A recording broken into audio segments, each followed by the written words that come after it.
A quick like and subscribe really helps our channel grow and allows us to bring you even more amazing content. Thank you for your support. When I first heard people talk about haunted houses, I rolled my eyes, thinking they were just getting caught up in the hype, exaggerating stories for fun.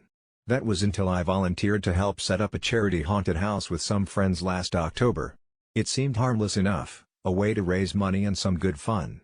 The building itself, an old, creaking orphanage that had been closed for decades, was the perfect frame for our little project, its peeling paint and broken windows lending it an air of authenticity. We spent countless nights painting fake blood on the walls, setting up cobwebs, and installing props that would give anyone a scare. I remember sharing infectious laughter, joking about how much we were overdoing it, relishing in the thrill of creating an atmosphere of fear. But once the lights went out and the first group of terrified teenagers wandered through, I felt the tides of the night shift. The air grew thick with something I couldn't quite name, a tension that squeezed at my chest. I smiled at my friends who were plastered with fake wounds, but deep down, I felt uneasy. It was just a haunted house, right? Then the whispers started. At first, I chalked them up to the wind creeping through the cracks in the walls or the groans of the old building settling like a worn-out sigh. But as the night wore on, the whispers grew clearer, more intentional, my name, my past, slivers from my childhood that I had buried deep. I tried to shake it off, focusing on the giggles and screams from outside, but when we finally took a break, I ventured into the heart of the orphanage, lured by a soft, urgent tone that echoed in the empty halls. I followed it, my heart pounding, until I reached the room that once housed dozens of abandoned children. Dust motes danced in the dim light from my flashlight, and for a moment, time stopped. That's when I saw it, a small girl, no older than 8, with tattered clothes and hair matted with dirt that hung around her face like a curtain. I blinked, surprised that one of my friends was already pulling a prank on me, but as I stepped closer, she looked up, her eyes wide and hollow. "They don't want you here," she whispered, her voice muted and fragile like glass. I felt a chill race down my spine, and panic forced me to retreat, but it was too late. I could hear muffled laughter echoing from behind me, but instead of my friends, I found inches from my face another figure, this one cloaked in dark shadows, grinning with sharp teeth. I stumbled backward and fell, realizing that I wasn't in the realm of pranks anymore. Scrambling to my feet, I barely recognized the familiar doorway to the exit. It felt like the walls themselves were breathing, folding in and out, urging me to stay. I dashed through the dark, calling out to my friends, but all I met were their scattered voices echoing from different rooms. The air got heavier, the whispers now turned into soft cries, pleading and mournful, and I found myself trapped in a nightmare. I broke through a door and stumbled into what was once the kitchen, my breath quickening when I saw features similar to the little girl reflected in my own. Also similar, were they all lost? The lights pulsated, and suddenly, I wasn't alone. Shadows lurked in the corners, bubbling up like smoke, while pale hands reached out to me, calling me to join them, to surrender myself to whatever realm they inhabited. I darted to another room, frantically searching for an escape, until I noticed a mirror. Staring back at me wasn't just my face, I noticed the small girl behind me, more solid than before, more desperate. I knew this was insane, but feeling a force beyond comprehension, I reached out to her, listening to her soft whispers urging me to take her hand.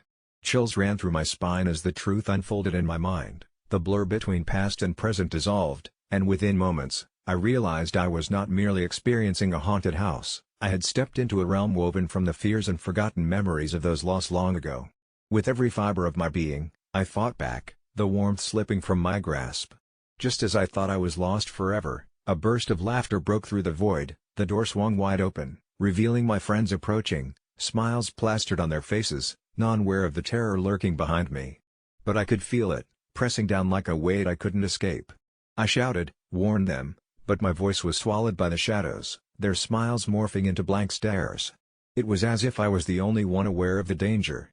I seized one of my friends, pleading him to turn back, but he laughed, thinking I was beginning to creep him out instead. As I pushed against the palpable darkness, I could almost feel hands clasping around my throat, squeezing tighter, promising me a fate with the lost souls in that forgotten place. In a desperate bid to escape, I yanked at the door and sprinted out, hearing laughter transform to screams, feeling the shadows clawing behind me, grasping at my clothes, begging for my essence. I burst outside into the crisp night, shivering as I turned back to witness everything I had just left, the flickering lights of the haunted house, only now it didn't look like a fun attraction, it seemed alive, a predator hiding amongst the reminders of youth. I never set foot in that place again, but every October since, I remember that little girl, and the shadows slithering closer each time I hear someone say, "It's just a haunted house." And maybe it is, maybe for some it's just a bit of bloody fun, but for me, it became a vivid lesson. There are echoes of truths in the night that we dare to ignore, whispers from those who tried to warn us, and some experiences are far too real to ever let go. It's easy to disregard the little phrases we repeat to each other every day. They slip off the tongue without a thought, yet deep down, they simmer with unsettling implications, like a deceptive calm before a storm. I sat on my phone one night, scrolling through the r/ask Reddit thread titled "What's a common thing people say that makes no fucking sense?" and stumbled upon a comment that rattled me: "You can't have your cake and eat it too." At some point, I'd always assumed this meant you couldn't enjoy something while also preserving it, something about cherishing delicate moments or the transient nature of joy, but as I lay awake that night, contemplating the words, a chill gripped me, and I felt the stagnant weight of their meaning, like a fog manifesting in my chest. I imagined a world where the cake was a real entity, vibrant and pulsating with life, rather than a mere metaphor. What if the cake could talk? What if it were afraid of being eaten? My brain spiraled into dark territory, and suddenly I was haunted by visions of a monstrous cake, with stretch marks of frosting like veins and a maw filled with layered teeth, gnashing and grinding as it lamented its fate. I shook my head, dispelling the thought, but the idea stuck in my mind like a splinter, digging deeper until it festered. Days turned into weeks, and every time I passed a bakery, the scent of fresh pastries would trigger that chilling imagery, making me jumpy and paranoid. Friends asked what was wrong, and I'd force myself to smile, saying nothing could ever take my happiness away, a hollow reassurance that left me feeling more hollow inside. Then one evening, as the sun dipped below the horizon, painting the sky with blood-red streaks, curiosity got the better of me, and I proposed a dinner party to test my theory out. I invited everything from childhood friends to workplace acquaintances. Hell, I even invited my estranged brother, just to see if the air would crackle with tension. I baked a monstrous cake, a multi-tiered confection towering like a grotesque slice of grandeur, but as I removed it from the oven, a voice wafted through the steam. It was soft, almost pleading, "Please don't eat me." I choked on my own breath, convinced it was my overactive imagination, but as I glanced into the mirror of the oven, I realized the cake flickered with something alive, a dreadful sentience mixed with despair. Shaking off the bad vibe, I soldiered on, convinced everyone would find the unease as charming as I did. A peculiar energy buzzed around the table as my guests arrived, laughter echoing, conversations weaving in and out like a tapestry, but I felt something sweltering beneath the jovial surface, like an impending storm ready to burst. We nibbled on appetizers, shared half-hearted stories, then it was cake time. I declared in a mock-serious tone, "It's not really a party until you have your cake and eat it, too." A nervous laugh escaped my lips, and the cake groaned with humiliation, the frosting trembling like a trapped animal. The moment the knife sliced through, an icy wind whipped through the room, stealing our breath as an unsettling melody began to echo. It was the cake, singing in a sorrowful wail, lyrics pinned like daggers to our hearts as it begged for mercy. My guests froze, their faces morphing from glee to horror, and I faced the horrid reality: the cake knew what we were doing. It didn't want to be eaten, didn't want its essence devoured, but it felt compelled, forcefully drawn into the cycle of sacrifice and indulgence, the age-old predator and prey dance we all conducted as if it were a rite of passage. In that moment, I understood every phrase that had ever left my lips felt like knives aimed at each other. The remnants of our daily whims and social niceties took on a sinister form, revealing the gruesome connection between desire and destruction. I stumbled back, the cake retaliated, bursting forth like a tidal wave, a riverside flood of batter and frosting exploding with reckless abandon. It devoured the table, engulfing my friends like a tidal wave, their screams drowned beneath layers of gooey confection. I stood paralyzed, the last witness to a grand reckoning, every bit of laughter and life swallowed whole, leaving nothing but a heavy silence engulfing that cursed space. And as I backed away, horror-stricken, the whispers of the cake echoed in my mind, "You can't have your cake and eat it too," haunting me like a ghost tethered to its grave, reminding me that we might hold life delicately in our hands, but we're not immune to the consequences of what it means when the things we consume finally fight back, leaving behind nothing but the bitter taste of unfinished desires and a void that fills the spots where laughter used to echo, where friends used to sit, now just the remnants of what happens when you forget not everything is meant to be devoured. Confession: today, I realized I am kind of a terrible, miserable person. Funny how a single encounter can force you into a confrontation with your most loathsome self. To set the scene, picture a small town crawling out from the clutches of winter as spring timidly begins to urge the snow to retreat from its seasonal siege. I was seated in my usual spot in the corner of the coffee shop, a shoddy attempt at normalcy for someone who hasn't felt normal in as long as I can recall. It was one of those gray afternoons where the sun seems to forget its routine, and everything feels dipped in a monochrome palette. There was an odd bustle in the air, where people's chatter seemed to grow and swell, filling the room in a babel of mundane conversations. I welcomed these distractions, anything that could prolong my avoidance of the malignant thoughts that gnawed persistently at the base of my skull. I sank deeper into my chair and into what was becoming my customary feeling of melancholy, a pit so deep I feared I was mining my way to the literal center of darkness. A bell rang, announcing a new customer, but it was a laugh that captured my attention, albeit not in a pleasant way. The giggle was grating, like nails skimming tenderly across a chalkboard. My eyes were involuntarily drawn to the source, a young woman, no older than 25, her dark hair cascading like ink.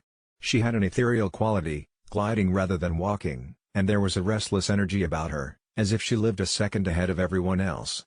She floated towards the counter, oblivious to the blade-sharp glares I directed at her from my secluded corner. She ordered her drink with an air that was both commanding and intoxicatingly carefree, a dichotomy that struck me strangely hostile. I hated her instantly, an irrational impulse that spread through me like wildfire. This reaction itself was distressing yet curiously familiar. My days of despising without discernible cause were embarrassingly frequent. I tried to dismiss her, steering my focus back to the book in my hand, words that swam into gibberish strings as I realized my inability to concentrate. She lingered, her presence a stubborn stain in my consciousness, relentlessly bending my mood into darker shapes. She took a seat not far from me, a pocket of energy in the bland stillness, absorbed by her phone, unfazed by the world demanding my attention for reasons I couldn't justify. My initial dislike unfurled into pettiness, threads of envy and a gory self-loathing that I wore almost as a second skin. She was a reminder of everything I wasn't, vital, joyful, connected to other people in a way I couldn't hope to be again. As I sat there stewing in my silent contempt, her drink was ready, the barista calling out her name. Elara. An unusual name, notable enough to pull me out of my turning thoughts, its syllables singing as if her very name was meant to cast a spell upon anyone who heard it. I decided I had to leave, to escape this irrational fixation I had on someone who was completely oblivious to my anguish. I tugged my coat tighter around myself, like a cloak, and before I knew it, I was trailing behind her out the door, compelled against my better judgment by some unrelenting force. Walking a few paces behind her, I watched as she navigated the streets with the confidence of someone who owned the world itself. But it was her shadow that caught my eye, a peculiar thing that seemed to flicker in ways that defied the logic of light and movement, almost as if it were a separate entity, alive and cunning. It slithered over the pavement like oil. The rational part of me was convinced my over-imaginative mind, stirred by the ever-dimming glow of reality, was playing tricks.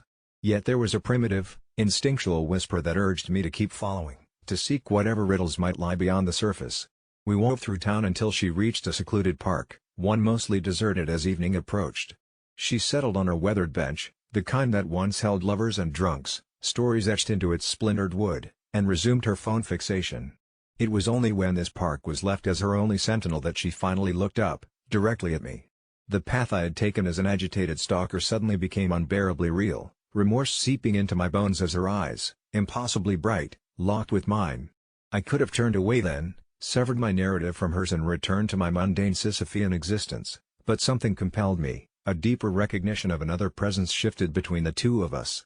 Her shadow, once an oily silhouette, detached itself entirely, taking on a grotesque form reminiscent of something primordial and foreboding. This wasn't a trick of the light.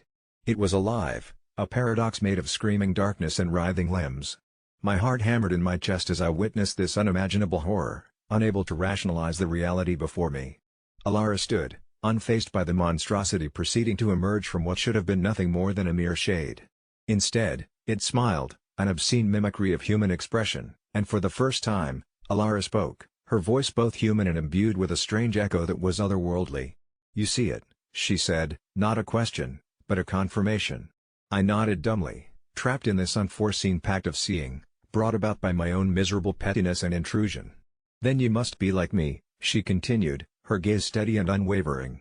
Horror rooted me in place as I digested those words. "What does that mean?" I croaked out, my voice barely a rusty whisper, ashamed to hear the tremor betraying me. "The shadows, you've summoned them with your misery, with the way you wandered through life only half living. You've seen past the veil. Now, truer nightmares will always follow you." Her words sent cold spirals of terror through me, much worse than any condemnation or curse.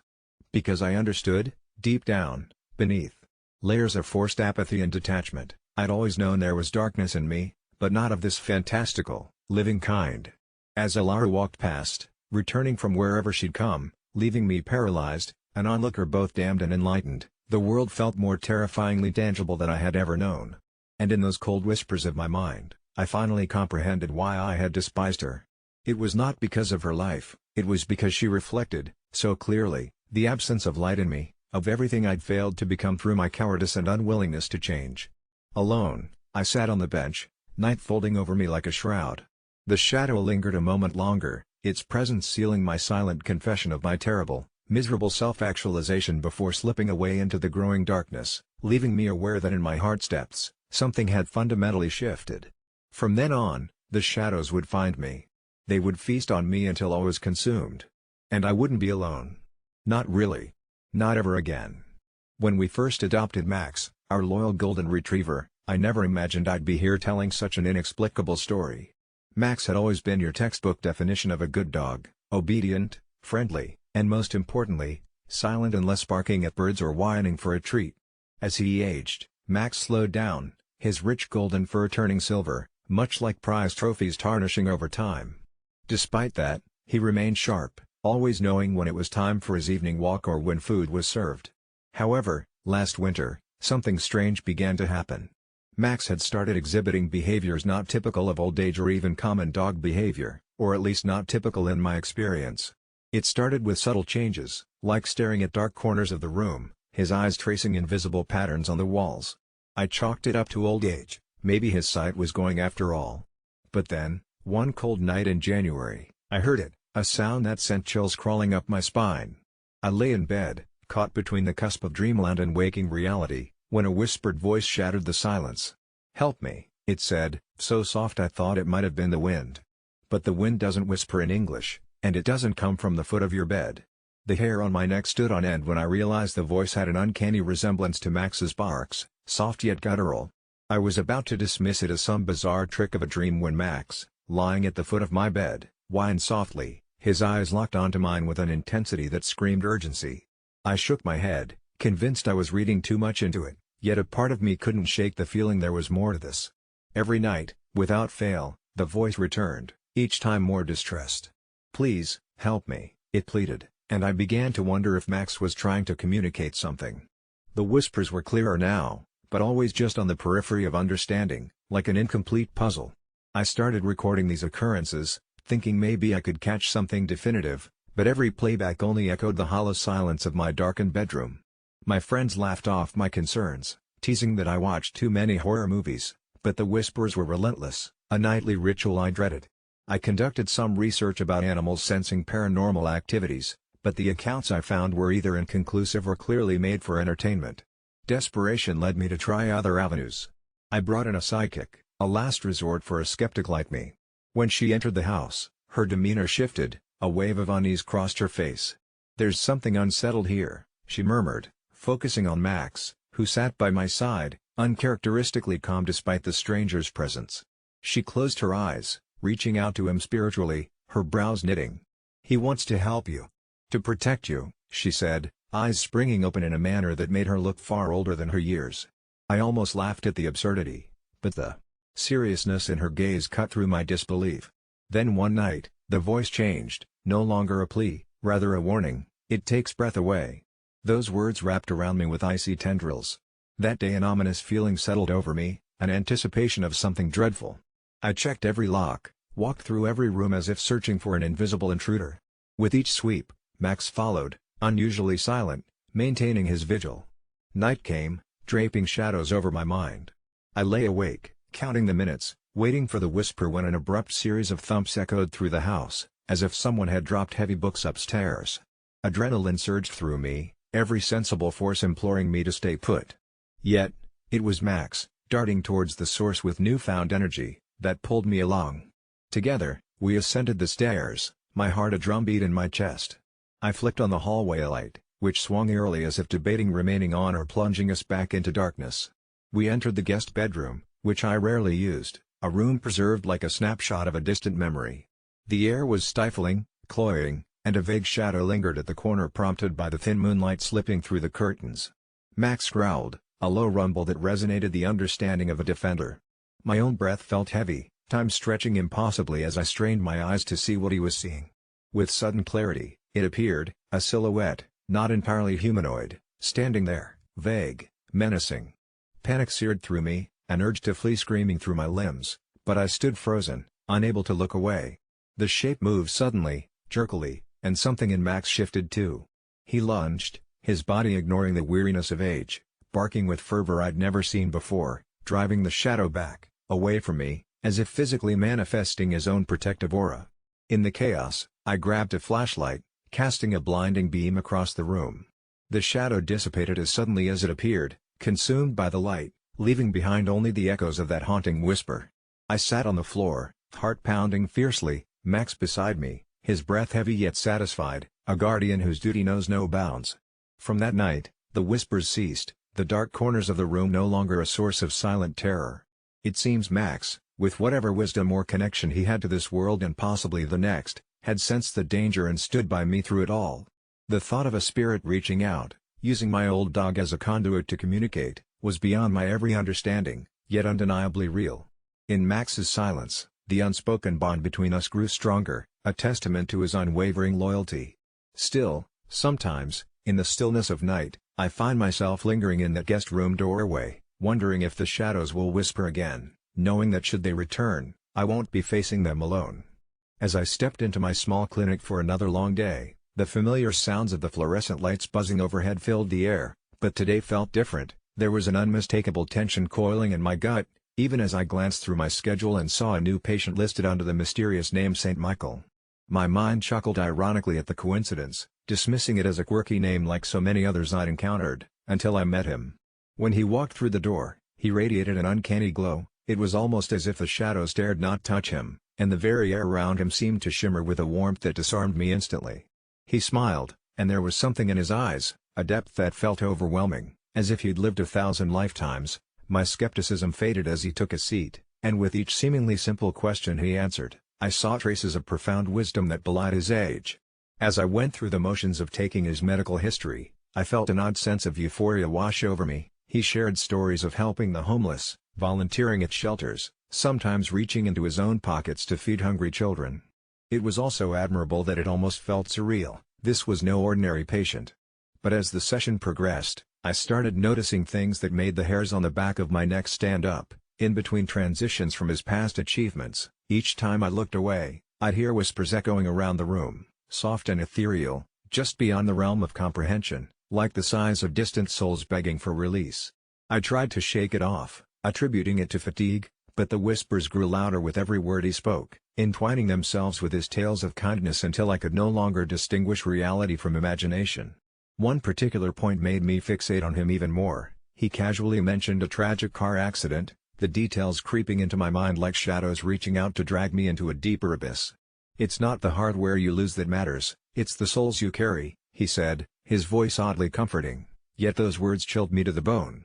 Suddenly, the playful skepticism I had felt transformed into a foreboding dread, especially when I realized I had forgotten to adhere to HIPAA regulations. I found myself sharing poignant details of my own life, my struggles with addiction and loneliness, and when I finished, his gaze felt disturbingly penetrating. He nodded knowingly, like a listener from beyond the grave, and I could feel an insatiable urge to unearth more truths from him, as if he was the key to unraveling a hidden part of myself. Day after day, our sessions continued. Each time he arrived, the glow around him brightened, contrasting with my growing darkness, a fact that became more apparent when I started finding little tokens left behind after his visits, a feather now perched on my desk, a vibrant flower on the floor where he sat, and even a handwritten note left under my coffee mug, all bearing simple but profound wisdom. I found myself obsessively searching online about the phenomena of halos and blinding lights, convinced that he could be something otherworldly, maybe even an angel sent to guide lost souls like mine. But I was also deeply disturbed. Why would an angel need a healthcare provider, and more critically, Why did he need me? One evening, bolstered by sinking confessions to my therapist who took pity on my fragile mind, I decided to confront this Saint Michael about what I felt. A mental health professional second-guessing his own sanity was already dangerous, and I dreaded the potential fallout if I went rogue. I waited in my office, heart pounding like a war drum, ultimately drawing courage from the shadows of the very room I wished to escape. The door creaked open, and a figure emerged with a soft light radiating all around, but as he stepped closer, what I saw sent me reeling. His face was the definition of serenity, yet the deeper I gazed, the more I recognized the eyes that stared back at me. They were the same eyes of every patient I lost, their haunting memories melting together into a grotesque tapestry of guilt clinging to my conscience. My hands began to shake as the whispers crescendoed into a cacophony, pleading for acknowledgement, yelling for justice, and in that moment, I knew, I wasn't treating a saint, I was confronting my demons personified in tailored scrubs, a vehicle for all the grief I thought I had buried under layers of self-preservation. And when I caught myself asking why he had come, I was met with a simple truth. He was there to collect what was owed, all the lives I hadn't saved, all the eyes that had searched mine for answers that no doctor could provide. His voice dripped with an unearthly calmness, sending shivers down my spine as he spoke his final words. You cannot save what you've never recognized, the sin is in forgetting. In a fraction of a moment, the shadows became a thick haze, wrapping tightly around me, and I realized I was no longer in control. Saint Michael may have been a healer, but he was also a harbinger, here to remind me that in the medical profession, the weight of a single soul lost is heavier than all the halos in the world, and as I screamed silently, the only thing that remained was the echoes of the ones I couldn't save, trapped eternally in a limbo where hope and despair endlessly intertwine. When I found out my wife was pregnant, I felt a rush of joy that quickly spiraled into overwhelming anxiety about how to be a good father, but that was nothing compared to the dread of planning her baby shower under my mother-in-law's watchful eye. As the day approached, I tried to stay out of the way, letting my wife and her mother make the decisions, but every time I stepped into the living room to check the decorations, I could feel my skin crawl at the sight of my mother-in-law, Susan, meticulously arranging gifts with a smug smile etched across her face. She was one of those control freaks who believed her way was the only way, and I started to worry that she would hijack the whole celebration with her overbearing presence. It turned from excitement to a stomach-churning tension, and on the day of the shower, I could hardly breathe under the weight of anticipation. Guests arrived, and the atmosphere was tinged with the scent of lavender and vanilla. My wife looked radiant, glowing with joy as she welcomed her friends, and I silently vowed to make this day special for her. But Susan was relentless, moving through the crowd, issuing orders disguised as suggestions, and adjusting everything from the seating arrangements to the punch recipe. I could feel my patience were thin as she critiqued the decorations, calling them childish and not suitable for our family legacy. I bit down on my tongue as I watched my wife's smile falter, and a fuse inside me began to spark. All of a sudden, I was standing next to Susan, who was fussing over the gift table, oblivious to the tension brewing within me. "Maybe if you'd let me take care of it, it would be done right," she said, her tone dripping with condescension as she glanced at me. Something snapped, and before I realized what I was doing, I yelled, "Why don't you take your controlling personality and go home?" The room silenced, as the laughter and chatter faded into an uncomfortable hush. My heart pounded as I saw my wife's eyes widen in shock. Susan's face twisted with anger, and she opened her mouth to retort, but I continued. "You're ruining this for her. This isn't about you, it's about my wife and her future." My words rolled off my tongue, fueled by sheer desperation to reclaim the joy of the day. I felt a mix of adrenaline and guilt surge through my veins as I kept my gaze steady, ready to defend my wife against the wrath I knew would follow.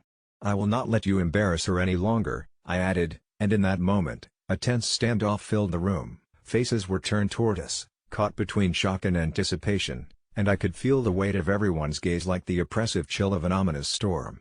Susan's face reddened as she grabbed her bag, glaring at me with an anger I had never witnessed before. "Fine, but you'll regret this," she spat, and, breathtakingly, she stormed out, slamming the door behind her, leaving a powerful silence in its wake. My wife stood frozen, shock etched across her face, and for the briefest moment, I feared I had just damaged the one thing I held most dear. I stepped toward her, ready to comfort her and chase away the shadows that loomed ominously in her eyes, but before I could mutter a single word, she burst into tears. I quickly wrapped my arms around her, and despite the chaotic residue of what had just happened, she whispered that she was grateful I had stood up for her, which filled me with a sense of relief mixed with lingering dread about the fallout. As the party gradually resumed, laughter returned shakily, though it felt haunted, and we all moved cautiously forward, making light of the situation while I could almost hear Susan's voice ringing through my head, threatening our happy moment. When the shower ended, I saw my phone light up with messages, friends, family, and then, like a nail piercing a balloon, a text from Susan that read, "It's over. You're not welcomed in my family anymore." My stomach twisted, but I gripped my wife's hand, assured that we could deal with this.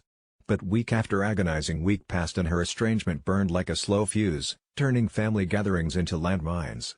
She texted us, excluding my wife from family events, and I could feel the mounting anger wrestle with my guilt as time went on.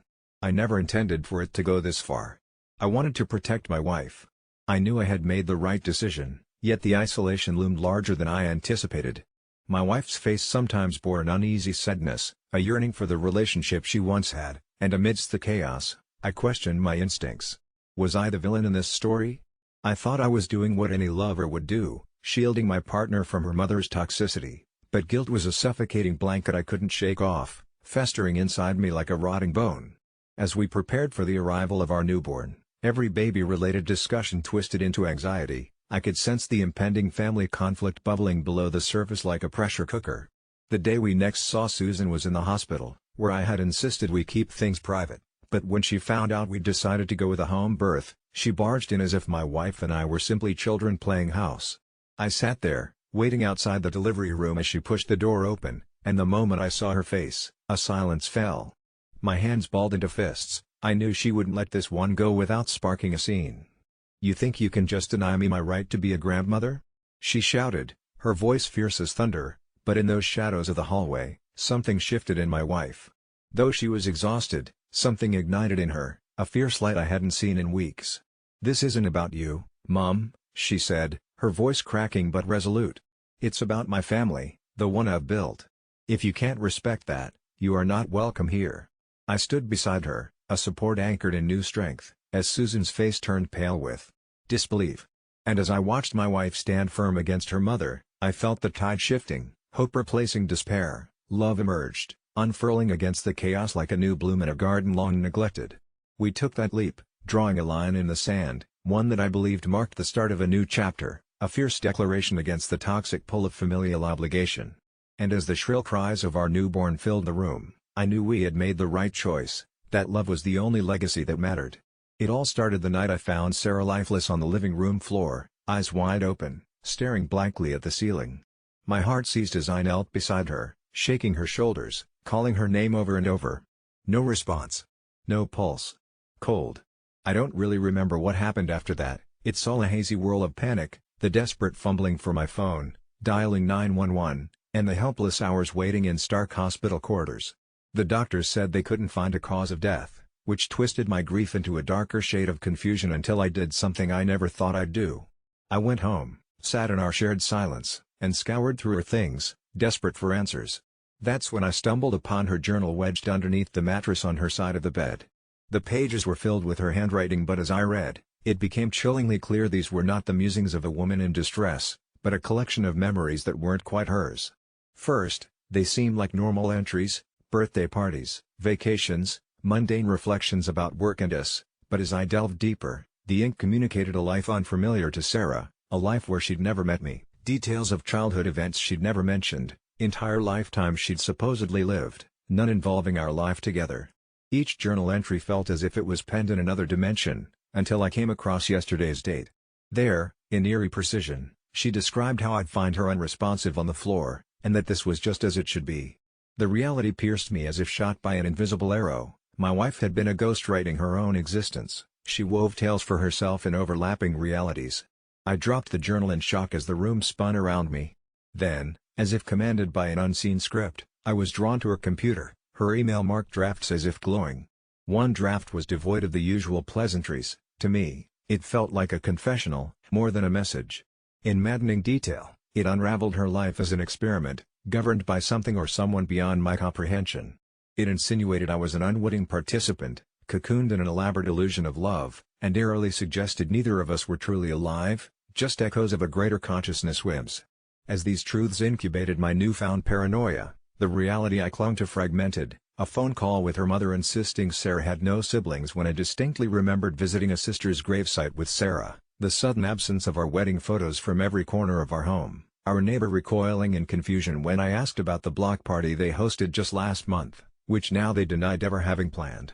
I felt the walls closing in, like an actor gripping at the fourth wall, begging for soliloquy.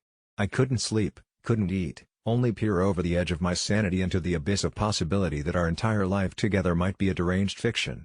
Then, came the final email, new, and only partly formed, as if it had written itself, a collection of timestamps, culminating in one-line conclusions that demanded the attendance of audiences in other realms. My heart dropped as I realized these audiences might just be those who are living our story, observing us, passing off our fears, our sufferings as entertainment. As of this morning, Sarah's body is gone without a trace, the police just another actor refusing to remember her existence, the house void of all evidence she resided within these walls. With each tick of the clock, I feel my own tangible sense of being slipping, a mere performer outlasting his epilogue.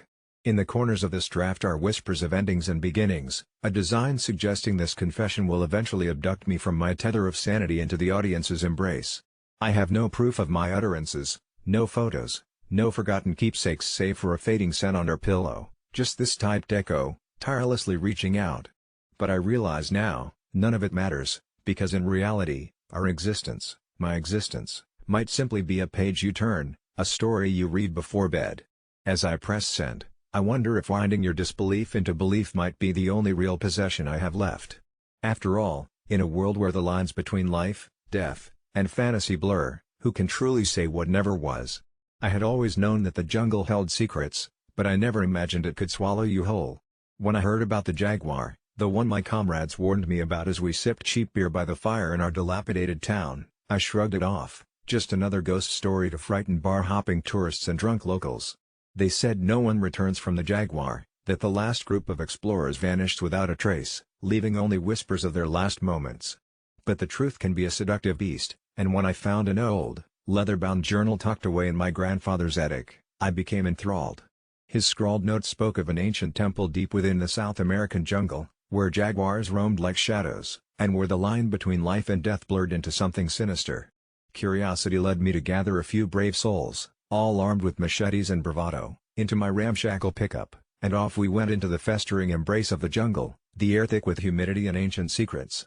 Days passed in a haze of sweat, adrenaline, and disillusionment. We fought vines, mosquitoes, and our own fading hope as the map undulated like a mirage. It was on the fifth night, beneath a canopy so dense we could barely glimpse the stars, that the jungle revealed its true nature. An eerie stillness settled around us, and that was when we heard it. A low growl emanated from the thick underbrush, resonating deep in my chest, a primal sound that sent chills down my spine. The air shifted, shadows lengthened. One by one, my friends urged caution, but I felt an uncontrollable urge to push deeper. It wasn't long before Phil, the jokester of our group, began to chuckle nervously, lightheartedly daring the unseen predator to show itself. But I wasn't laughing. It was as if the very jungle held its breath, waiting. The night sank into madness when Lisa, ever the skeptic, decided to venture off, convinced that it was all in our heads, that the jungle was simply a bundle of old wives' tales. I didn't have the courage to follow her, but I watched helplessly as she disappeared into the thick foliage, swallowed by the darkness, her laughter echoing eerily until it just stopped. We called her name until it felt like a mantra, but the jungle swallowed our prayers. That's when we understood the truth. Once someone entered the shadows of the jaguar, they never came back. A suffocating dread wrapped around our hearts, and we named it the curse, repeating it like a chant as we huddled together, broken by the weight of our fears. We decided to return the next day, a futile mission to find Lisa, but each step seemed heavier than the last. I felt the jungle's pulse beneath my feet, a quiet thrumming that mirrored my rising panic. As the hours dragged, I'm not even sure how we lost track of time. That's when I spotted something out of the corner of my eye. Twinkling eyes watching us from the shadows, too many to count, their shapes indistinguishable in the faint light. Then, as if the very jungle responded to our despair, a piercing scream shattered the silence, echoing from the depths of darkness. We froze, recognizing that terrified voice, and our hearts shattered as we rushed toward the sound with no thought of our own safety. We found Lisa's backpack first, torn and abandoned, drenched in mud, and the trail of her scream fading into silence felt like a grave marker for our last flickers of hope. I knew we couldn't stay. Shadows loomed closer, their presence wrapping around us, thick and suffocating. But escape proved futile. The jungle twisted and turned like a living, breathing thing, carving a steeper into its hungry maw. Phil snapped, driven mad by fear, yelling for the jaguar to come for him, claiming it couldn't be worse than what we faced, and as if summoned by his desperation, the jungle answered. I felt the ground shake, a sensation like thunder rumbling at our feet. Out of the thickening mist, a figure appeared, massive and dark, the legendary jaguar. Its eyes glowed like twin moons in the night, ancient and wise, yet feral and hungry, a primal creature that seemed to embody the jungle itself. We staggered back, fear clenching our throats, but Phil stood firm, trembling yet defiant, challenging fate with a wild laugh. The jaguar simply watched, unblinking, as shadows began to peel away from the trees, coiling closer around us, making our skin itch. It was no longer a choice, we bolted, desperation propelling us through the chaos, but the jungle had transformed. Vines snaked around our ankles, unseen forces tugged at our shirts, pulling us back into its embrace. I lost sight of Phil, swallowed by the undergrowth, and his screams merged with the roaring wilderness, something monstrous and utterly devoid of hope. I pressed on, engulfed by terror, aware that each moment stretched to an eternity. Just as I thought freedom was a breath away, an unspeakable darkness wrapped itself around me, drowning out sound, until there was nothing but me. I stumbled blindly through the fever dream of foliage, until I found myself collapsed against trees that seemed to lean in, watching intently, hungry for my surrender.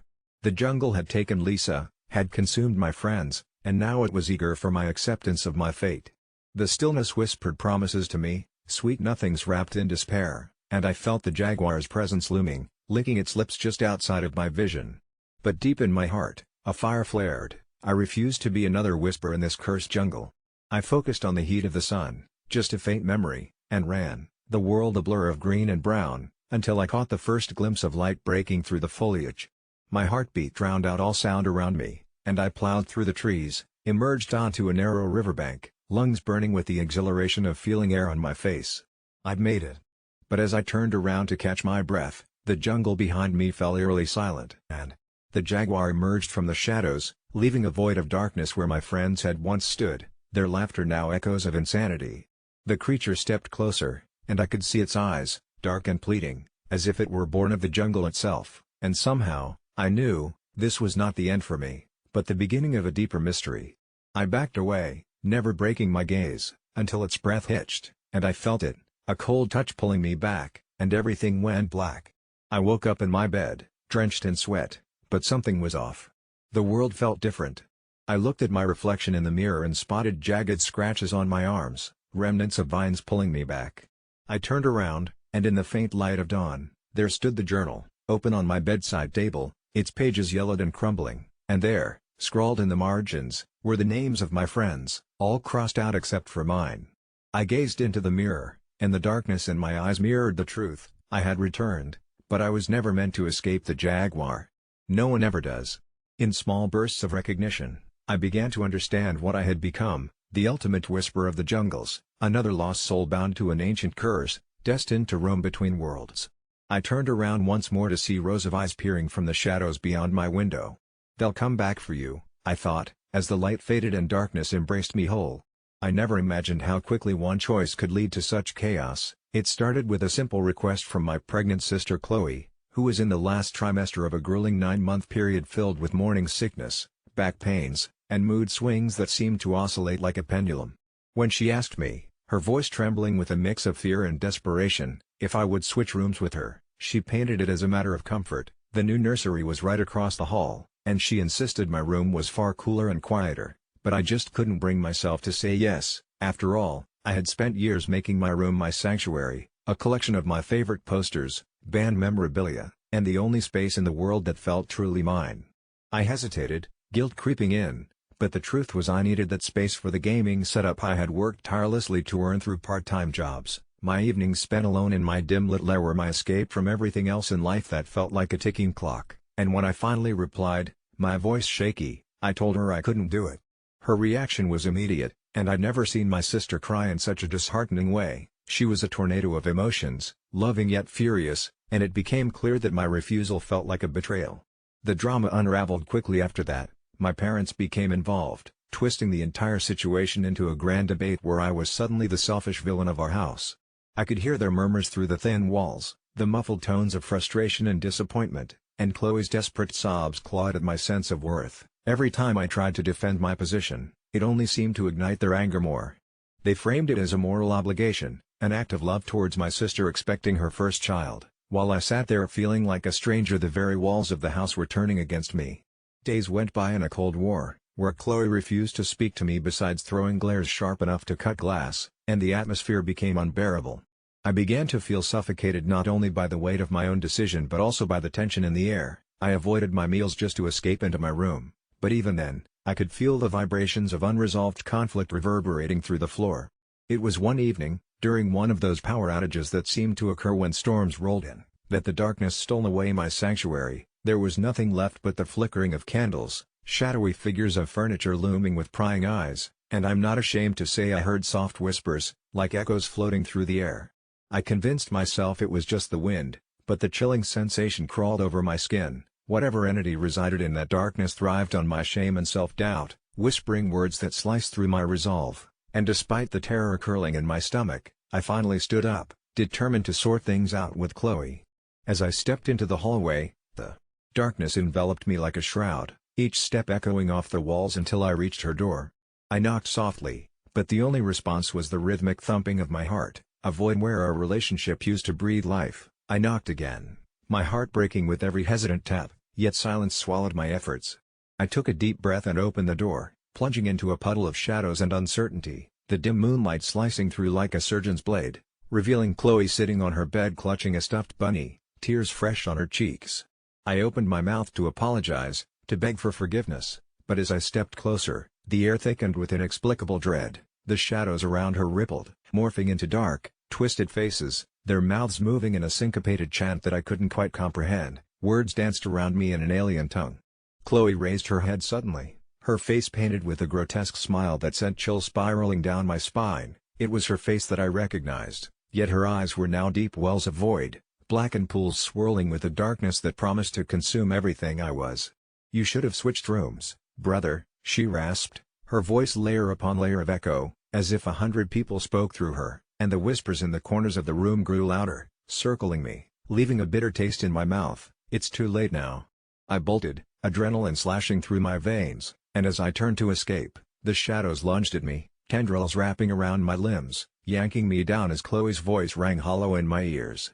The walls warped and twisted, the laughter of all those distorted shadows mixing with my screams, merging into a chilling cacophony that drove me deeper into madness. I felt claws of regret ripping at my sanity, dragging me down into a pit of despair where my every moment of selfishness morphed into an unbearable weight. I fought and clawed, but the shadows devoured every shred of light, whispering sweetly lies of my failure as they secured their grip on my legs. Finally, I broke through the doorway, stumbling back into my own room, desperately slamming the door, heart racing as I leaned against it, panting, trying to rationalize the madness that had just unfolded. But the darkness wasn't finished. Every corner in my sanctuary pulsed and breathed like a living thing, shadows creeping and curling at the edges of my vision.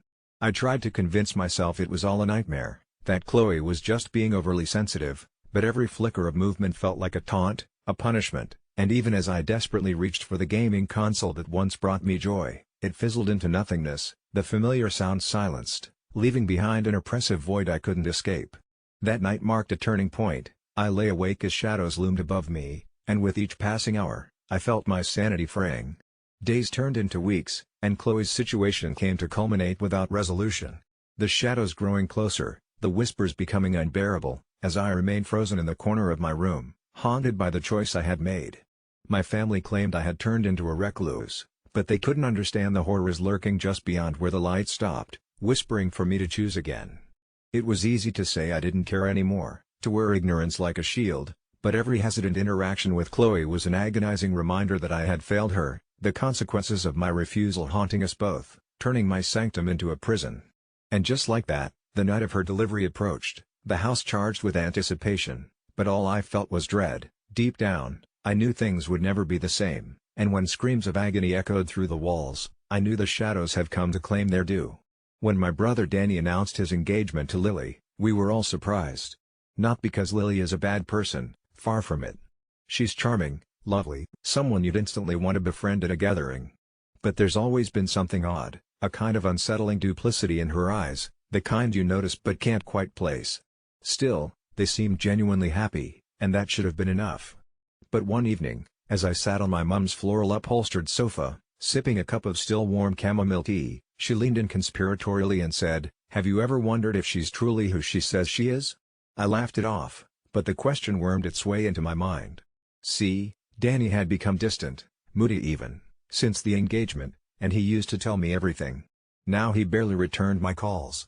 Mum had found another outlet for her suspicions, Lily's claims about her past, especially the part about having given birth at 17 and giving the child up for adoption.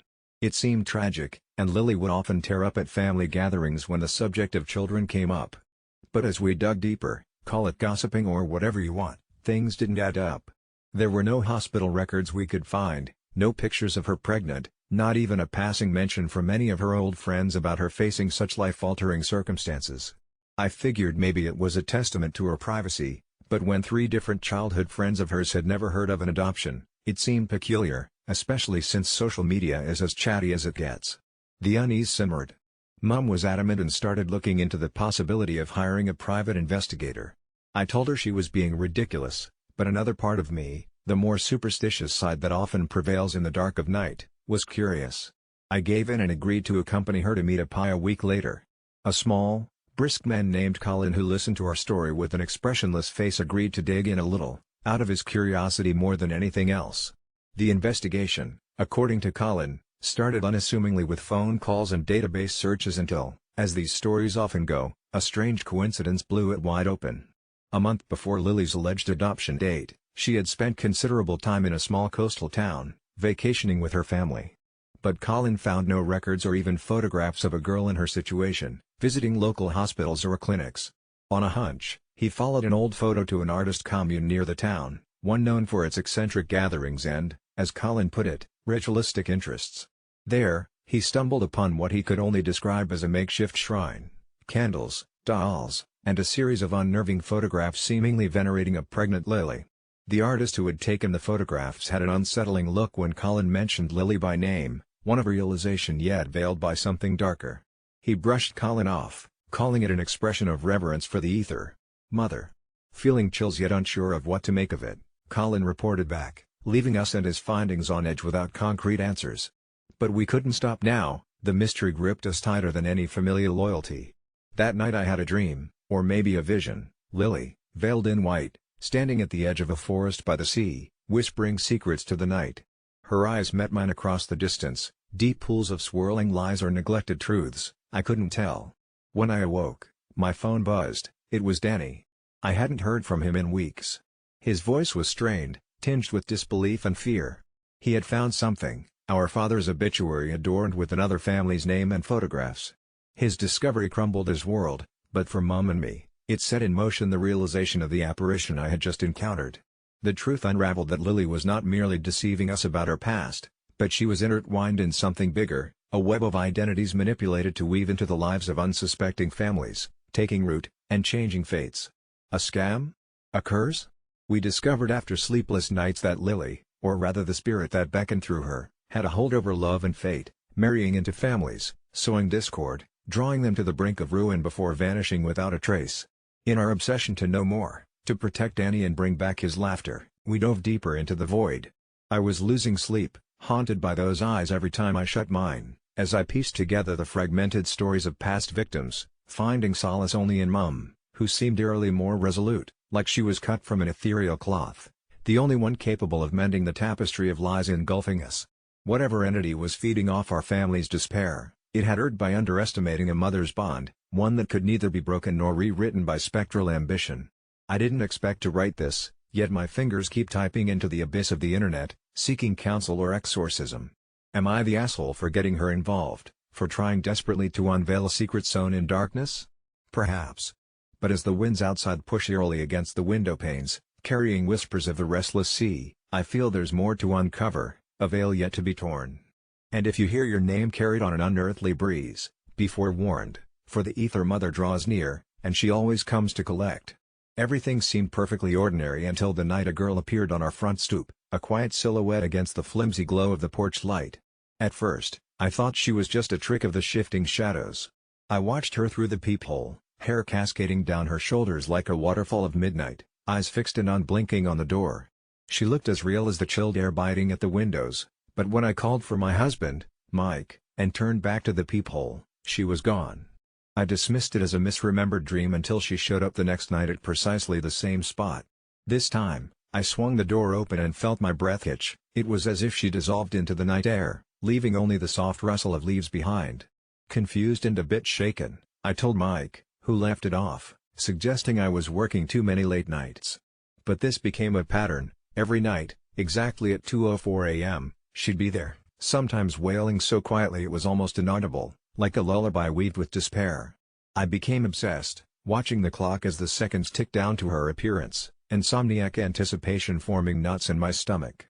One chilling night, curiosity eclipsed fear, and I stepped outside to confront her. As I walked forward, the cold leached through my robe, chilling my bones. She stood unmoving, and when I reached out, my fingers touched nothing but cold air. No prints on the dew-slicked steps, no sign that a living soul had been there. Frustrated, I retreated back inside, only to glimpse her face, pale and pleading, mouth moving soundlessly. I turned on every light in the house, praying for the sun to rise, and researched until dawn, spiraling down rabbit holes about spirits, poltergeists, and time slips that seemed to share echoes of her haunting presence.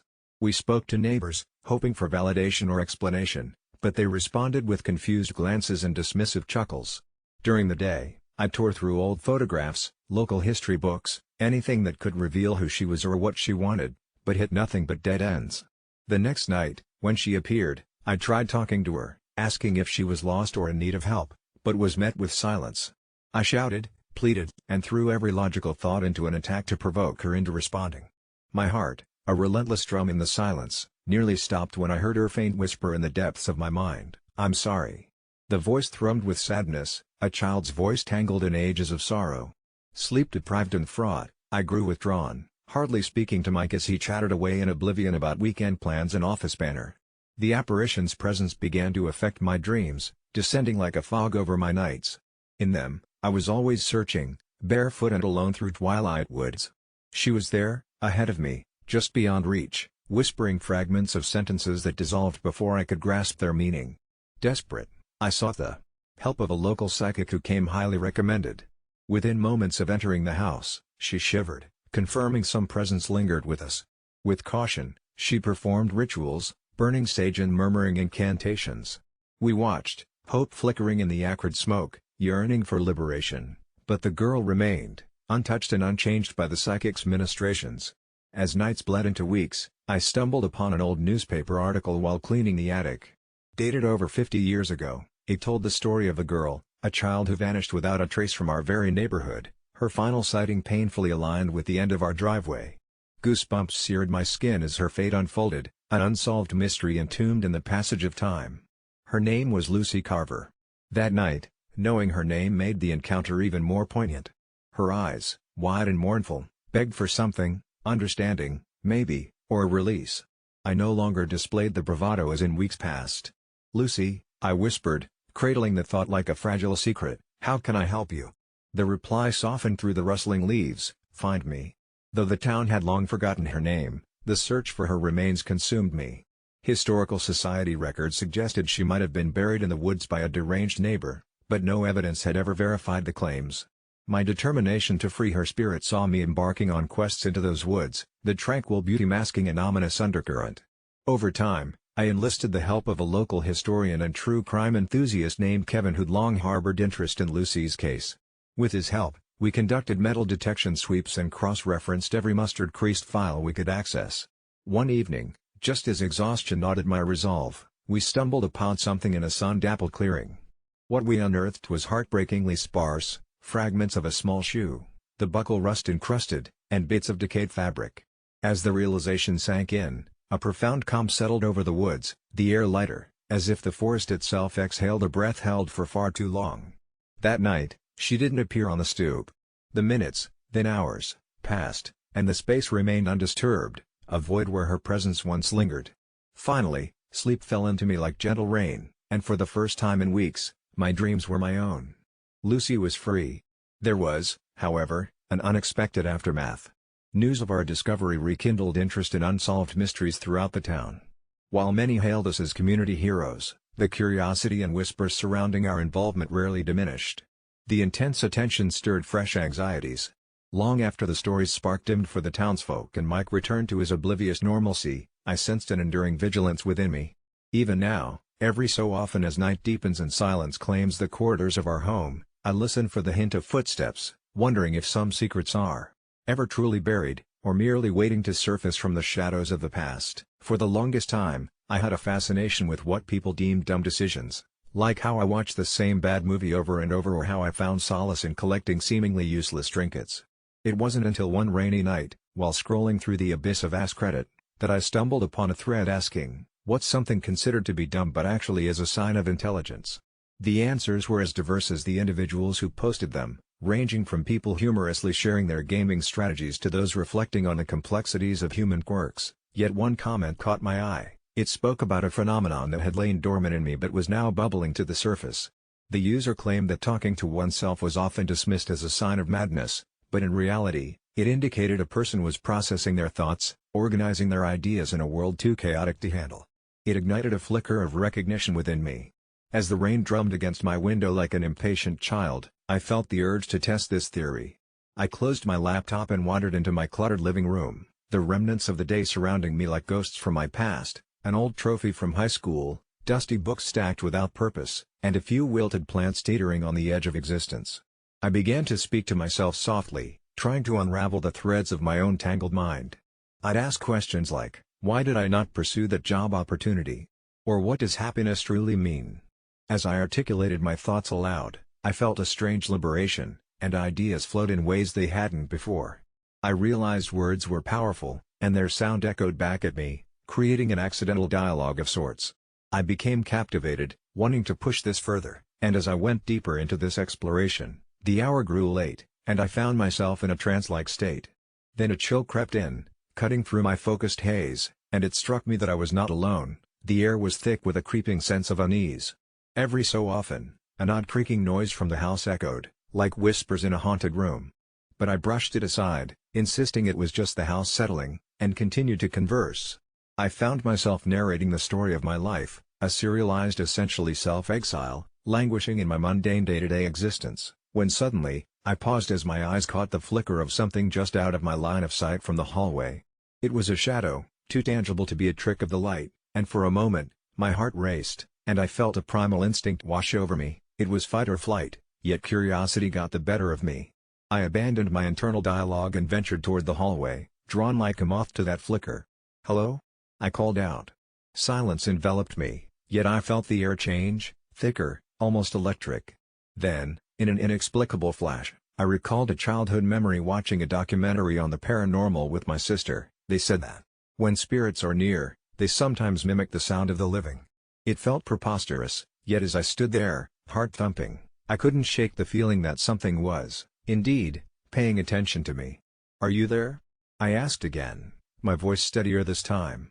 Just as those words escaped my lips, a soft whisper echoed in return. The voice was unmistakably mine, yet layered with something sinister, almost like a distorted echo. "You've finally listened."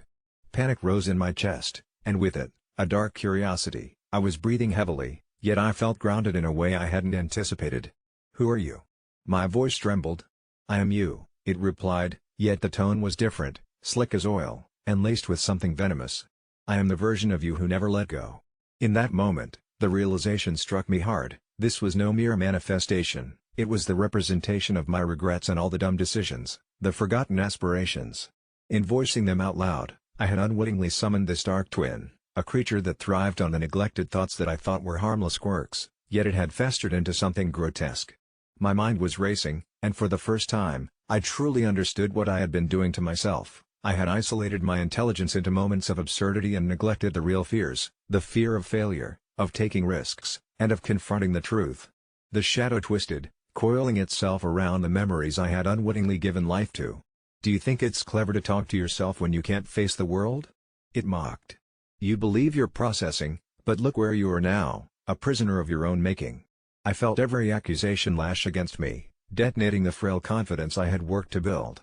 I stepped back, wanting to escape, and suddenly it erupted into laughter, a sound that resonated deeper than I thought possible, echoing my insecurities. I turned and ran, desperate to retreat to the sanctuary of noise, but no matter how fast I moved, I could still hear it lingering behind me. It whispered everything I had buried, twisting my own words into weapons. I stumbled into my room, slamming the door shut, but the laughter pierced through, crawling under the skin of my sanity, each giggle a reminder of the choices I had avoided confronting. I grabbed a lamp and held it out like a shield, trembling in the dark as I prepared to fight something that was, in reality, a part of me. "You're not real," I shouted, but the sound was hollow, even to my ears.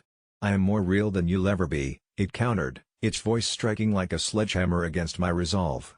"I've watched you hide, I've watched you fail, and I'll always pull you back into the shadows." Then suddenly, everything fell silent, no more laughter, no more whispers, just an enveloping darkness. Breathing heavily, I dropped the lamp. "What do you want?" My voice broke through the quiet. "I want you to wake up. I want you to stand up for yourself," it murmured, more like a beckoning than a threat. "It's time to stop pretending. Talk to me out loud. Fight me. Dispel the myth that you're dumb for feeling, for doubting, for stumbling. Only by accepting me can you be whole." I felt the darkness pressing in, forcing me to confront how I had hidden from myself. Suddenly I understood, talking to oneself wasn't a sign of madness, it was the first step toward clarity, a line bridging the conscious and subconscious, demanding a complete reckoning. "You're a part of me," I whispered back, my voice fragile yet resolute. "And you won't define who I am." The shadow flickered and for the first time, I saw it shimmer, not quite solid but emanating a kind of energy, just enough to say it had been waiting for me to acknowledge its existence. I took a deep breath and began to speak again, not to it, but to myself, fiercely listing everything I longed to do without fear, without hesitation. I felt the room shift, felt it begin to lighten ever so slightly as I gave voice to the version of me that wanted more, the one that realized the path to intelligence was riddled with flaws, and that was okay. I could almost see the shadow recoil, its laughter hollowing out, being replaced with something softer, almost tender. Whatever darkness had loomed over me began to twist and reshape into something utterly foreign. My voice grew stronger, and as I spoke of resilience and dreams, a light erupted inside, bathing the room in a glow that shattered the silence and dispelled the lingering fog. My dark twin dissolved into wisps and drifted away, leaving me with an overwhelming sense of clarity. In that moment of vulnerability, armed with my truths, I discovered the bittersweet paradox: although dumb decisions mask layers of insecurity, they could also unveil the profound intelligence of self-reflection. Finally, I felt free, liberated from the weight of expectations and empowered for the first time, no longer a prisoner of my own making, but rather a cautious adventurer stepping into the light. When I entered nursing, I expected long hours, exhaustion, and occasionally ungrateful patients, but what nobody prepared me for was the night my past came clawing back, leaving bloody fingernail marks on the thin veneer of my normal life. A year ago, I was a nurse in the psychiatric unit of a hospital in a town that's more tombstones than people, a place where whispers of the past cling to the air like the persistent fog rolling off the hills at dusk. Our patients ranged from those haunted by shadows in their minds to those dangerously enthralled by the darkness. One such patient was Lester, a middle-aged man with sad eyes and a spine-chilling calmness. Lester was admitted after a series of bizarre incidents in his neighborhood, pets disappearing and strange symbols carved into garden gnomes. He'd often ramble about a glaring unseen and warn anyone who would listen about an impending cosmic reckoning. He was there for months, slipping through different levels of consciousness like a clock gone haywire, sometimes lucid enough for a chess game, other times scrawling frantic, encrypted messages with whatever writing instrument he could find.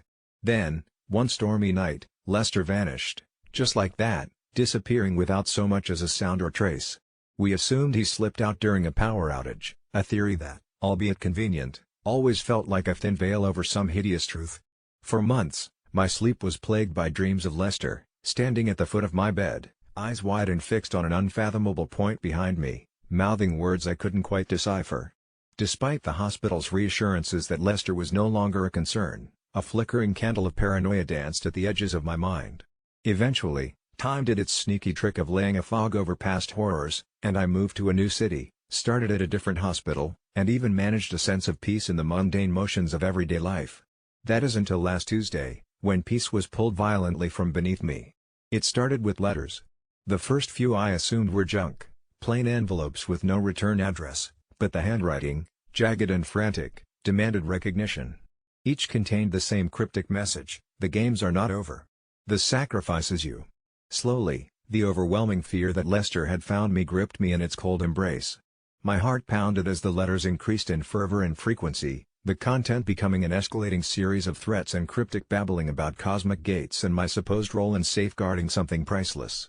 Anxiety bled into every aspect of my life, shadowing me at work and wrapping its tendrils around each ounce of joy, squeezing it dry. When the letters abruptly stopped about 3 days ago, a foolish hope dared to bloom that it might finally be over. Last night shattered that hope. After an exhausting shift, I sunk into the couch, every muscle pleading for rest, when the sharp trill of my doorbell ripped through my drowsiness.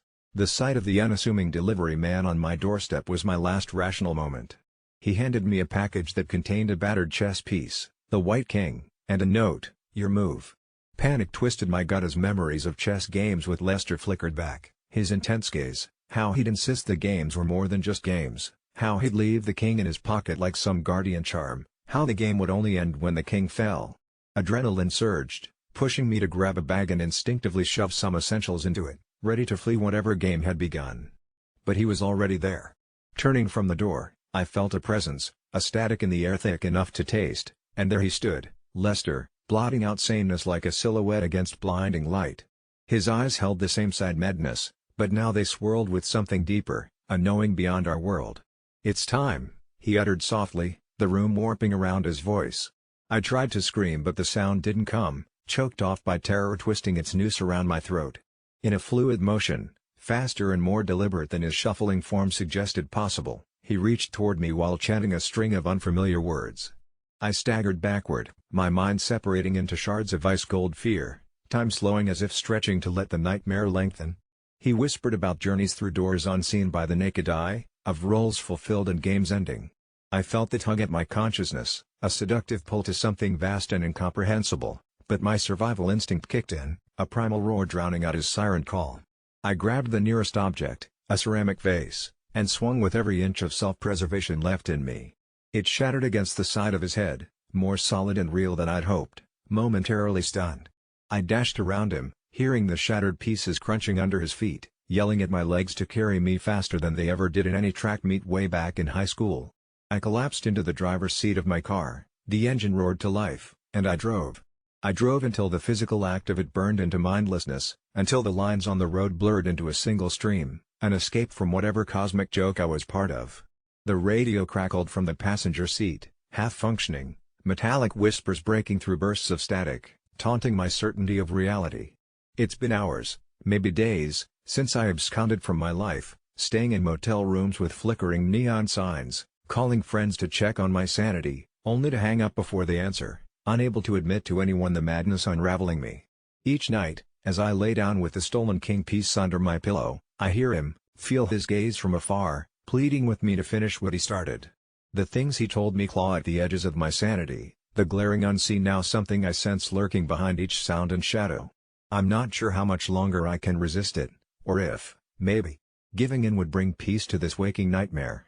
If my story ends in a way that makes news, no, it was never just him trying to kidnap me, it was me untethered from a world that lost its grip on reality. It started with a sneeze, a soft, delicate sound that echoed through our dimly lit living room and sent a shiver of worry down my spine. My wife, Clara, was always the picture of health, her bright eyes and infectious laughter lighting up the dreariest of days, but now, as she curled up on the couch, wrapped in layers of blankets, I knew something was off. I chalked it up to an ordinary cold at first, a mere seasonal bug, but the days passed and her symptoms blossomed into something much darker. Her once warm skin felt cold to the touch, her laughter was replaced by the rasp of her throat struggling to draw breath, and soon, deep-set shadows crept under her eyes that spoke of exhaustion far beyond any illness. I tried to care for her, brewing herbal teas, consulting internet remedies, but nothing I did seemed to help. She wasn't improving, just escalating into a state that both horrified and intrigued me. Then, late one night, I awoke to the sound of whispering, soft and dissonant, like wind chimes clashing in a storm, and there she was, sitting up, blank-eyed and feverishly pale, muttering unintelligible phrases that soured the air, sending a chill creeping down my spine. When I called her name, her head snapped towards me, and for just a brief moment, I saw something in her gaze that sent ice pouring through my veins. It wasn't Clara. It was as though something had taken residence in her mind, vast and unknowable, like a dark ocean beneath her once vibrant surface. I made excuses, told myself we'd visit a doctor soon, but every time I tried to call anyone, family, friends, even 911, my phone would die inexplicably, no matter how fully charged, and soon, the silence of our home morphed into something suffocating as each tick of the clock echoed like a countdown, taking away my courage. Then, one evening, as the sunset bled shades of crimson across the sky, Clara, this husk of my wife, suddenly stood, a slow deliberate movement as if guided by strings, and her voice, low and melodic, spoke, except it wasn't quite her voice. It was layered, echoing, and inhuman. "I am the chrysalis that consumes the warmth of the living," it said, each word dripping with an alien menace that made my hair stand on end, and before I could muster the strength to respond, she drifted toward the window, staring out into the gathering darkness with a longing that felt visceral, like she were waiting for something that I had no power to stop. Desperation clawed at my throat as I pulled her back, and in a frantic attempt to shake her from this strange trance, I yelled for her to come back to me, but as I looked into her eyes, so far away in the depths, I understood that she was already lost to me, as if a heavy fog had rolled in and carried her away to some bleak corner of reality that I could never tread. For the next few days, I fought against reality itself, hoarding candles and food in a desperate attempt to stay present, convinced I could claw her back from whatever abyss she slipped into, but it felt futile as I watched the figure in my home become even more ethereal, her movements fluid, almost dreamlike, wandering like a specter through our existence. Then the nightmares began, my nights filled with grotesque images of Clara standing in a field of bones, her figure towering above, her voice ringing like a chorus of lost souls, low and haunting, calling me to join her in this nightmare that stretched into infinity. Day by day, she looked less and less human, her skin taking on a thin, almost translucent quality, and one morning, I awoke to find her slumped over at the kitchen table, face ashen and mouth agape, but my horror peaked when I realized she was no longer breathing. Panic surged as I rushed to her side, shaking her, slapping her cheeks, begging the woman I loved to return, but there was no spark of life behind those closed eyes.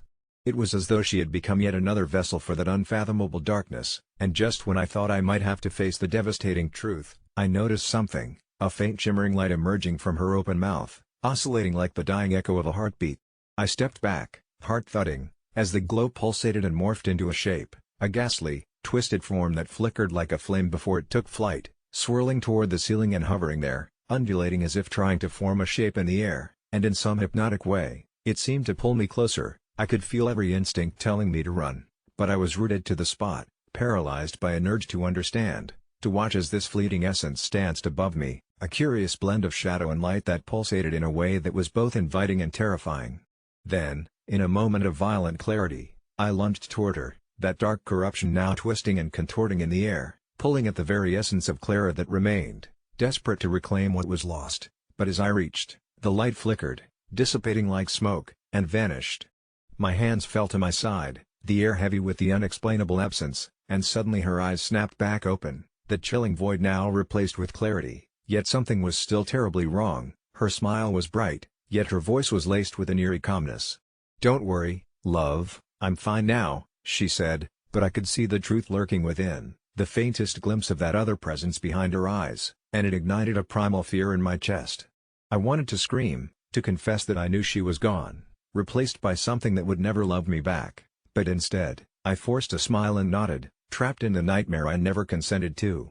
"I'm glad you're back," I murmured, unaware that the darkness had wrapped itself around my heart, that I had become the next sacrifice in a game much larger than I could ever comprehend, chained to this specter that wore my wife's familiar face, a living echo of a memory that would never return, and as she reached for me, I realized the whispers had returned, promising endless warmth and dark delights, and I couldn't shake the dawning horror. I was not just losing Clara, I was beginning to understand that I had become part of her cold embrace, drawn into that consuming chrysalis that would never let me go. When I first posted in r/amythasshole, I thought I was just venting. Who would have imagined the whole thing would unravel into a night of unearthly horror that I'm still struggling to comprehend? It began with a regular visit from my sister and her 6-year-old son, Alex.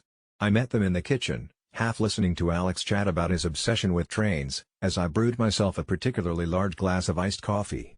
It was one of those oversized novelty mugs, and for whatever reason that day, I needed the caffeine boost. My sister grimaced when she saw me pour it, making some passing comment about how Alex shouldn't have too much caffeine, even though I, an adult, was the only one drinking it. We laughed it off, dismissing it as another overprotective parent moment. But something shifted in Alex's demeanor as I took that first sip. His chatter stopped abruptly, his eyes fixating on the mug with a strange intensity. I thought he was just curious, but the hairs on the back of my neck stood at attention when he whispered, "The keeper doesn't like when people drink from his cup." Shivers ran down my spine, the air becoming inexplicably heavy and cold. "Keeper? What are you talking about, Alex?" I asked, trying to maintain a light tone. He looked up, eyes wide and sincere, stating, "He's the one who watches while we sleep." I laughed nervously, thinking it was just a child's imagination spinning tales. But the atmosphere grew eerily tense, the thin line between reality and imagination blurrier than I'd like. That afternoon, the incident slipped from my mind until later when I was alone, the skies outside darkening, encased in a silence that buzzed like static electricity. As I sat in the living room scrolling through my phone, I stumbled upon a post about ancient artifacts with cursed bindings and couldn't help but think of Alex's comment. The hairs on my arm stood again when the room's temperature dropped noticeably, and the lights flickered as though arguing with the electricity to stay on. Just then, a deep, resonating hum began to echo through the walls, almost like a low growl vibrating through the house's bones. I jumped to my feet, the mug forgotten next to my phone, when I noticed a shadowy figure at the periphery of my vision, near the kitchen doorway where the mug now sat innocently enough on the counter. Moving closer, I saw it, a figure that seemed to slither before solidifying into a distinct shape. It was tall, impossibly tall, and its presence loomed over the small confines of my kitchen as if the very dimensions of reality bent to accommodate its form. I blinked rapidly, hoping my eyes were playing tricks on me, but the shadow stood firm. For a heartbeat, everything was silent, even the hum had stopped, and the air seemed suspended in that impossible moment. The keeper, if that's what it was, stood there, its eyes, or what seemed like the absence of them, piercing through me, with a knowing gaze that felt ancient and hollow. "You're not supposed to drink from his cup," Alex's voice echoed distantly in my mind, his innocent expression a stark contrast to the malevolent energy now suffusing the room.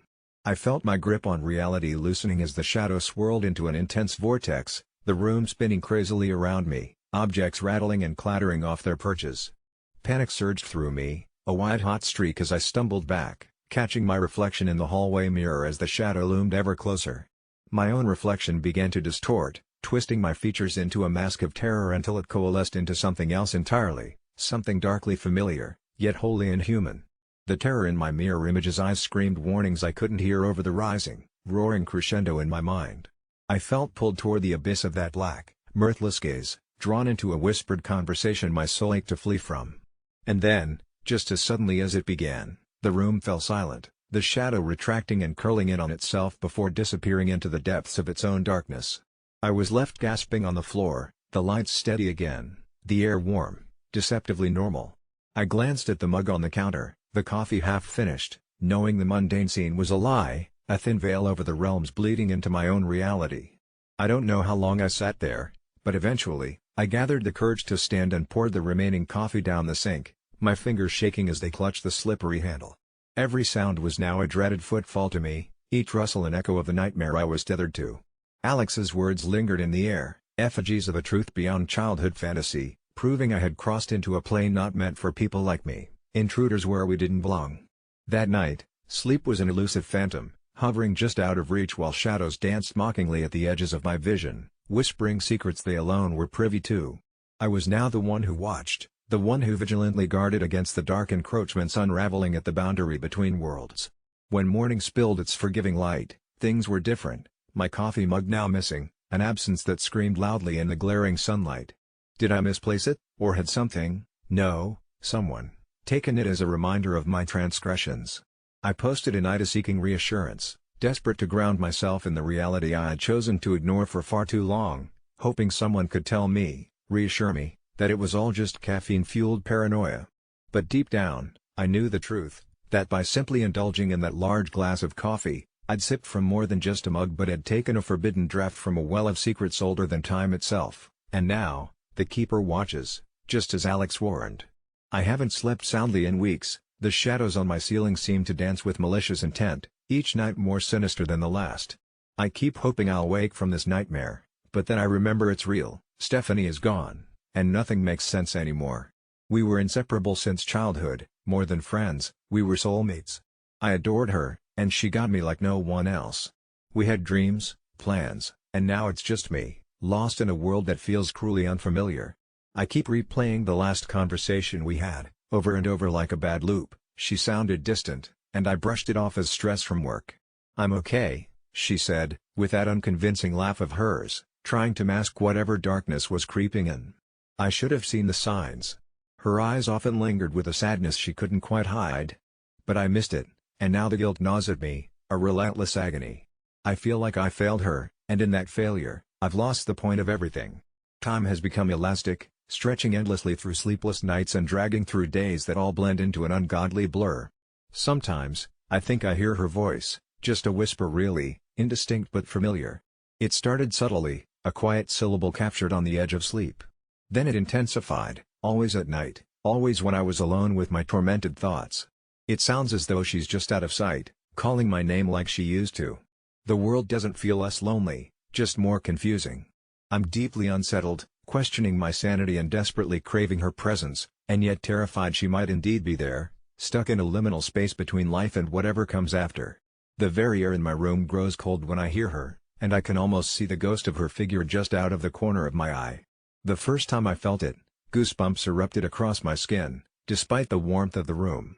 I can't tell anyone, they'd think I've lost it, perhaps I have, but the thought of her reaches into a part of me that's looking for redemption. Maybe she'd forgive me, even in death.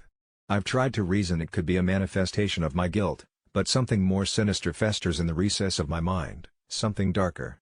Last night was the worst. The whispers escalated into a heart-wrenching cry. "Why didn't you stop me?" Her voice echoed, raw and accusing. My heart pounded fiercely and my breaths came in shallow gasps. I could feel an icy grip tightening around my chest, suffocating me with regret. "Stephanie, I'm sorry," I found myself whispering back, desperation painting my words. I was plunging into a void, one with no tether, and it was pulling me ever deeper. As if in response, the whispering stopped, replaced by an oppressive silence heavier than any sound. I might have hoped it was over, but the oppressive sensation of someone, or something, watching has become a constant. Her favorite flower, daisies, showed up mysteriously on my doorstep yesterday, the petals impossibly fresh. No one I know could have sent them. It felt like a message from beyond, a sign, a plea, or a threat, I couldn't decide which. My friends have noticed my erratic behavior, their concerned glances not lost on me. "You need to move on," one told me sincerely, but I'm not ready nor could I ever be. Moving on feels like betrayal, and so I remain locked in this despair. There's a twisted comfort in the haunting, a belief that maybe if I suffer enough, she'll come back, at least as much as she can.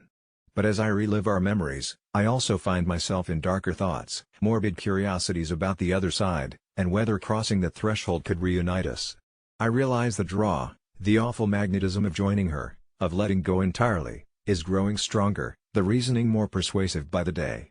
But there's still something holding me here, a stubborn sliver of hope that refuses to die, an irrational belief that I can still somehow save her or save myself, possibly both.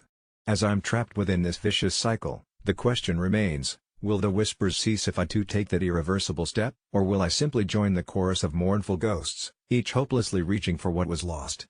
I can't pretend to have answers, and as much as I long for peace, the thought of facing her wrath terrifies me even more. For now, I attempt to write this, seeking some clarity or exorcism through words, each keystroke a fragile tether to reality. I used to find solace in stories, and maybe, just maybe, if I share mine, it might keep me grounded just a little longer. A couple of months ago, I was at this office party, nursing a sad little drink at the corner of the room, trying to get my social bearings straight, when my colleague Linda, ever radiant and glowing, walked up to me with her expansive bump leading the way.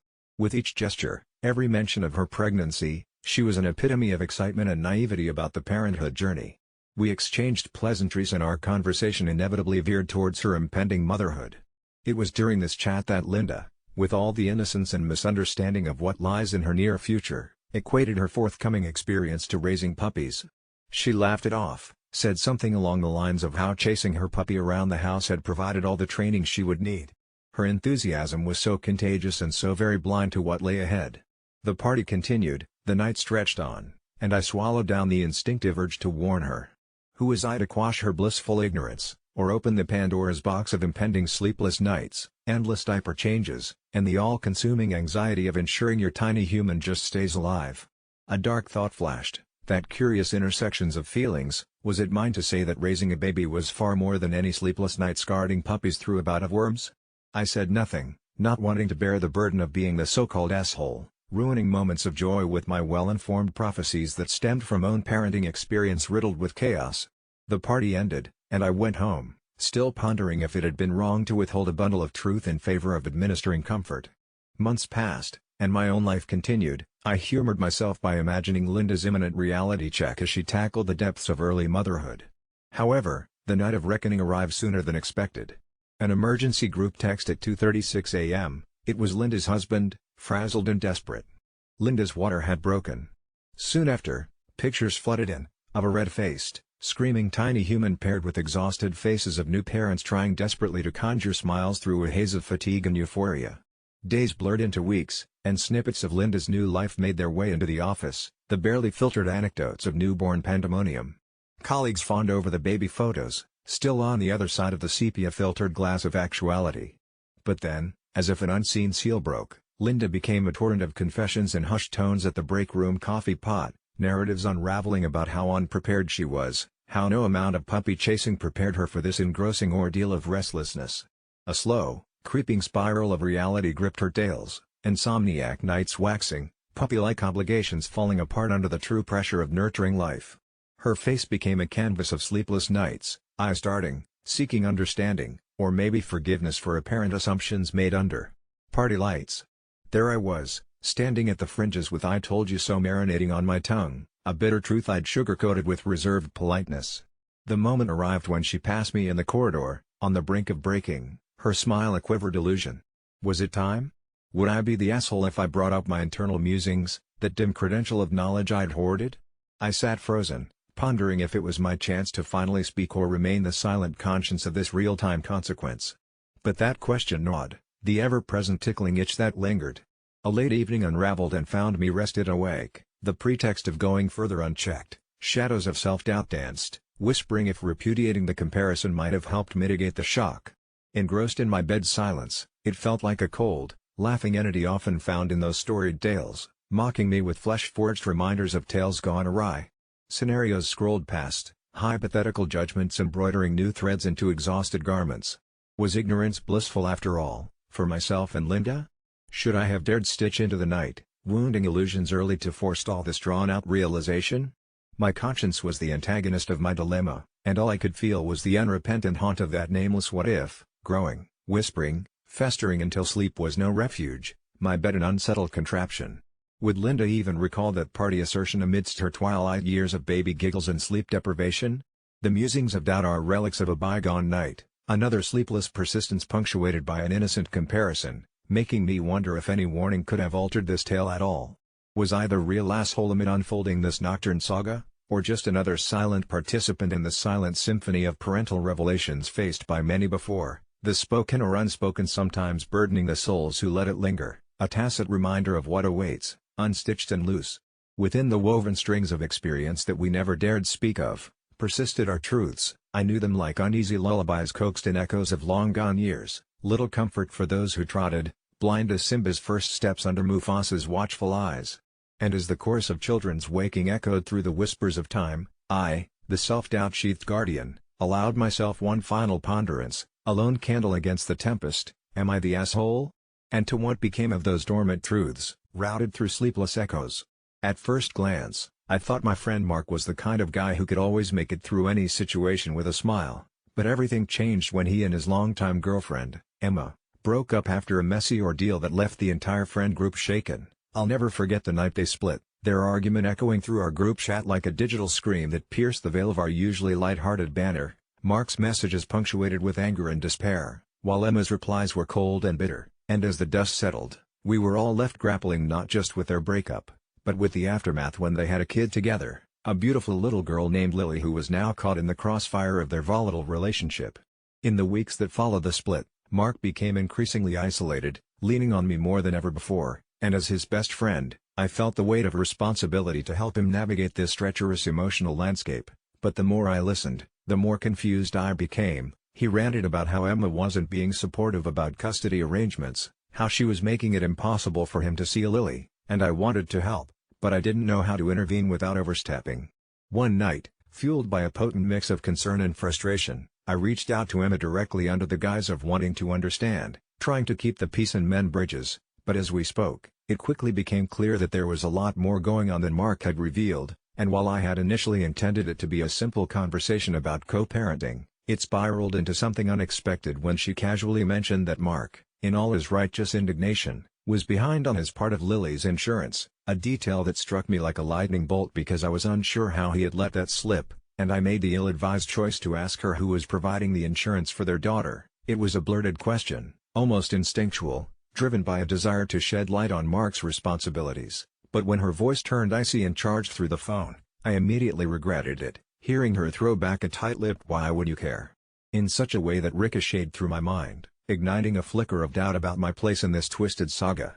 The next few days were filled with an uncomfortable silence between Mark and me, guilt gnawing at the edges of my conscience as I replayed that conversation too many times, wondering if I had crossed a line, but then the dagger struck when I overheard Mark sharing a painful complaint in our group chat about how I was defending Emma even though it was the last thing I ever meant to do. The idea that I was the villain in this story haunted me, tormenting me with the suspicion that I had somehow become the antithesis of what a good friend was supposed to be in Mark's eyes, and when I finally had the courage to confront him, I found a burning resentment simmering just below the surface, like he was ready to go nuclear over something that seemed entirely out of my control. So I took a deep breath and explained my side of things, desperately trying to navigate my way through this emotional minefield, but as I did, I noticed a shift in his expression, something cold and calculating, as if he was grappling with a twisted calculus in his mind, before he asked me in an accusatory tone if I thought I was some kind of hero just because I asked Emma about the insurance, and that was when it hit me hard, the realization that this tumultuous cycle was pulling me in deeper, trapping me in a drama that I had unwittingly helped escalate.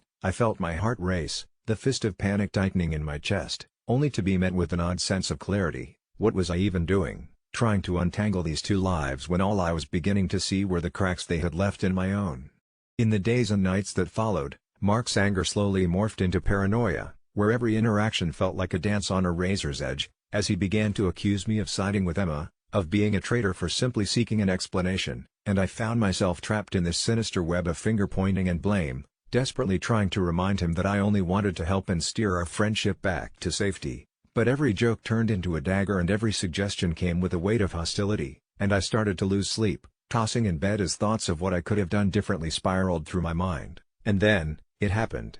I got a call late one night, the sound of Mark's frantic voice slicing through my hazy stupor, both desperate and shattered, begging me to come over immediately because he was convinced Emma was plotting something against him, that she was trying to take Lily away forever, and my heart dropped. This was it, the moment I slowly realized I'd walked straight into a hornet's nest. I rushed over, fear pumping through my veins, expecting chaos, but when I arrived, everything was unsettlingly quiet, an airy darkness draping over the house, its shadows feeling more threatening than sinister, and as I stepped inside, the weight of dread clung to my skin, and the stillness mocked me as I searched for Mark, calling out his name through the silence, but only the echo of my voice answered back, and then his phone buzzed, the light illuminating what felt like a riddle, a series of messages from Emma. "I know what you did.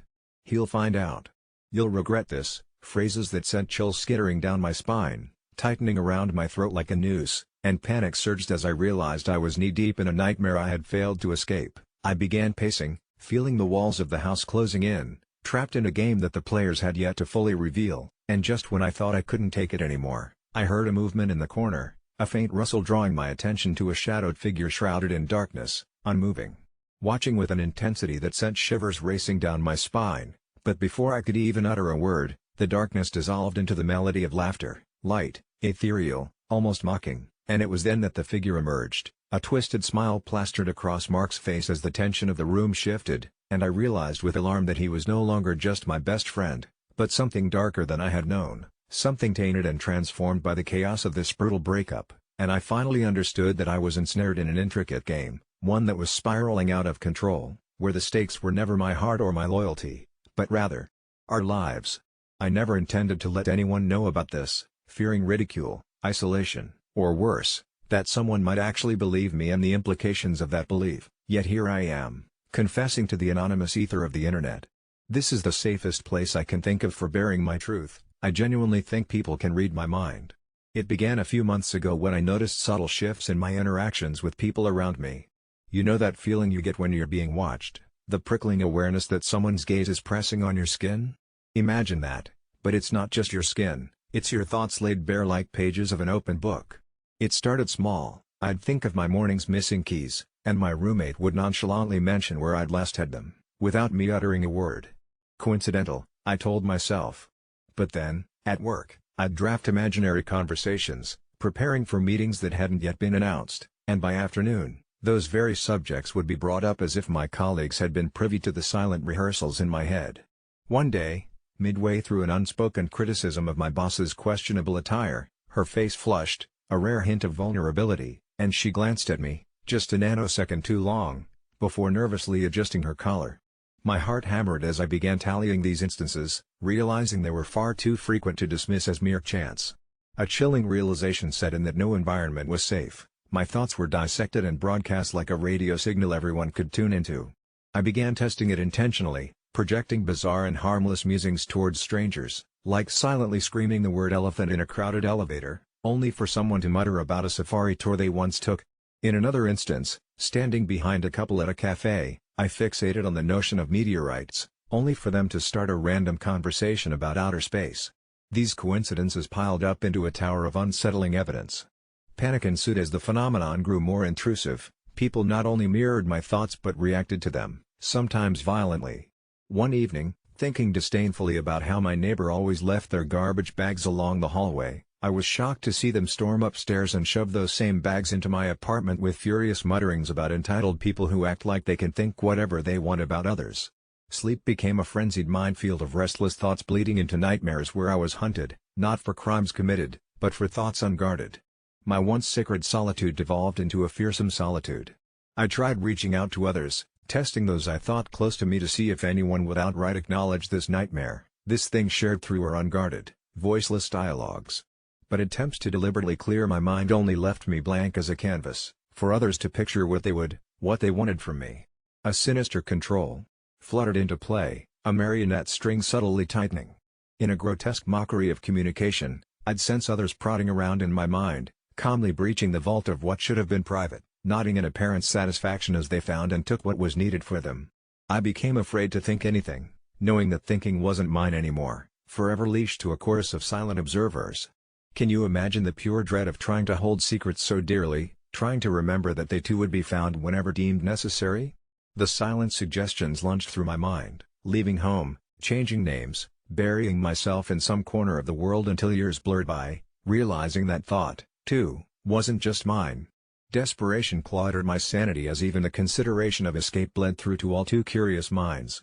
People can read my mind, this I know with a certainty that burns and freezes. Please, to any reader who comes across this, who swears this is mere fiction, spare your judgment until you've felt that cold and invasive knowing that you are no longer alone with yourself, not even in the hollows of your cranium. Every laugh that feels too knowing, every shift of an eye, is magnified into evidence that we aren't meant to be solitary creatures. They already know, they will always know, and who hears this confession may someday realize that their safekeeping of thoughts is only an illusion, as flimsy as the trust I had in those around me before the world tilted into this bleak, thought-sharing abyss. Reducing my life to a performance that wasn't asked for, where every critic and confidant remains unseen, touching my deepest fears with the intimacy only thoughts can fathom. I don't know if this is happening to others, if there's a silent epidemic of minds laid bare, judged openly but shadowed by community silence. This is more than paranoia, this is an awareness, haunting and all-consuming, beyond the self, sparking an evolution of fear. My thoughts are no longer mine, and what terrifies me is the thought that neither are yours. I was never the type to believe in urban legends or ghost stories, but when my sister vanished from a place that officially doesn't exist, I had to reconsider everything. It started on a late August afternoon when Anna decided to take a weekend trip into the mountains, claiming she found this quaint little town called Eldridge Falls that wasn't far off her hiking trail. She was always searching for secluded spots to uncover and photograph, a passion that doubled as an escape from the daily grind of the city. A week passed without any word from her, which wasn't overly concerning until her calls went straight to voicemail, her texts received no acknowledgement. I drove through the drizzly afternoon towards the GPS coordinates she had last shared, past rusted signposts and withered trees, feeling the uncanny sensation of the world falling away behind me. As the pavement disappeared into gravel, my skepticism mingled with an uneasy realization. I was entering a place unnamed on my maps, its existence whispered in hushed tones by locals who spoke of shadowy occurrences and inexplicable disappearances. The town materialized around a bend, like a page turned too quickly in a forgotten book. Its narrow streets were eerily deserted, the paint flaking off the quaint Victorian-style homes lining them. The air felt stagnant, time suspended in this pocket of forgotten America. Despite the setting sun, a disconcerting lack of sound surrounded me, no crickets, no birds, just oppressive silence. I found the inn Anna had mentioned booking, a rundown relic that seemed abandoned, its sign faintly swinging in foreboding creaks. An old woman behind a dusty front desk eyed me with what seemed like ill-concealed disdain, or perhaps pity. Her deep-set eyes were murky, pools of forgotten memories. When I mentioned my sister, she seemed to shudder slightly, muttering something about people who venture too far. She handed over a key absent-mindedly, as if her mind had wandered to darker realms. My room was something pulled from an old black-and-white photograph, a claustrophobic space draped in shadows tinged with sepia. The first night was unsettling, dreams of Anna whispering warnings blurred with visions of shadowy figures moving just beyond the periphery of my consciousness. I woke in a cold sweat, feeling as if I were being observed. Determined to find any trace of her, I spent the daylight hours exploring the town. Eldridge Falls seemed caught in a time just out of reach from progress, a place where every door seemed firmly shut, every window an opaque eye hiding unknown truths. Asking about Anna only drew blank stares or nervous flutterings. It was clear they knew something, but an undercurrent of fear held them silent. My nights were restless, the dreams becoming more vivid, more oppressive, as if the town, or something within it, was trying to tell me something it couldn't say when awake. On the fourth day, I stumbled onto a path leading out of town, partly hidden by overgrown weeds and a decaying wooden marker with no discernible script. I followed it against the intuitive urge to turn back, my resolve steeled by memories of Anna's laughter. The path wound into a dense forest, draped in mystic fog, the sunlight filtering through in dull whispers. Each step echoed, each rustle set my heart pounding. Then, I found the remnants of a cable car station, cables trailing ominously into the clouds above, and a ledger inside, the last entry in a neat hand, and his unmistakable scrawl, scrawled across the page, met some people. Exploring further. Eldridge Falls hides secrets. The next few hours were a blur of frantic investigation. The townsfolk grew more reticent, their eyes pleading for me to stop. When I visited the local library, an echoing chamber of dust and forgotten lore, the librarian, a gnarled man with eyes that danced like fireflies, whispered frenetically about the history of Eldridge Falls, a settlement erased from official records following a tragic mining incident decades earlier. He hinted at something more sinister than bureaucratic negligence, something ancient, a binding fate inked in blood, he called it. My determination gave way to despair drenched in urgency, but the librarian pressed a fragile envelope into my hand, mumbling about truths no one wanted to see. Inside was a photograph, the grainy depiction of revelers in a bygone festival, and his face unmistakably surrounded by unfamiliar figures whose eyes seemed to see beyond the image. I returned to the inn stunned, my skin crawling with the cold breath of the unseen world pressing in closer. That night, my dreams turned violent, as if something wanted out, thrashing within the confines of my mind. When dawn broke, I made my decision, to leave, to bring back help if necessary, but my resolve wavered as a new weight pressed upon me. Anna, whose laughter now echoed mockingly through the stillness, faded into it. But I couldn't just leave without knowing. On my final exploration, I stumbled upon an entrance to what seemed like an underground complex, eerily beckoning and foreboding. An insistent yet inaudible call. Some may say curiosity is dangerous, but perhaps it was kinship that drove me to descend into the darkness, into the belly of Eldridge Falls that morning. As I trudged deeper, electrical cables intertwined with gnarled roots in an unsettling dance beneath the earth, weaving a tapestry of forgotten secrets. The air grew thick, heavy with the scent of damp history. The corridor turned and twisted, shadows deepening until the silence broke, not with Anna's voice, but a cacophony of anguished whispers and metallic groans, the voices of past souls tethered to this place beyond time. In the dim light of my phone, I glimpsed her. Anna stood, facing away, her form faint around the edges as if phasing between worlds. Tentatively, yet desperately, I reached out, but her image flickered like a dying bulb, a tender agony in her gaze, the knowledge of a Sister forever out of reach yet forever entwined with this place. My heart broke in that eternal instant when everything shattered into tumultuous dark. I awoke at the edge of town as if cast out, the sun bearing down with harsh clarity that crushed any lingering dreamscape. Behind me, the town lay untouched by the passing hours, still holding secrets more profound than the gnarled histories I'd uncovered. They were anecdotal displays, leaving Eldridge Falls unmarked, a place that didn't exist yet persistently lingered in the shadow realm of memory. I never found Anna's physical presence again, but her soft gaze haunted the edges of my perception, in every shadow cast and every whisper caught on the wind. Her disappearance was outshone by the more pressing reality, that I survived the place, marked by truths untold, deeper than any plausible fiction.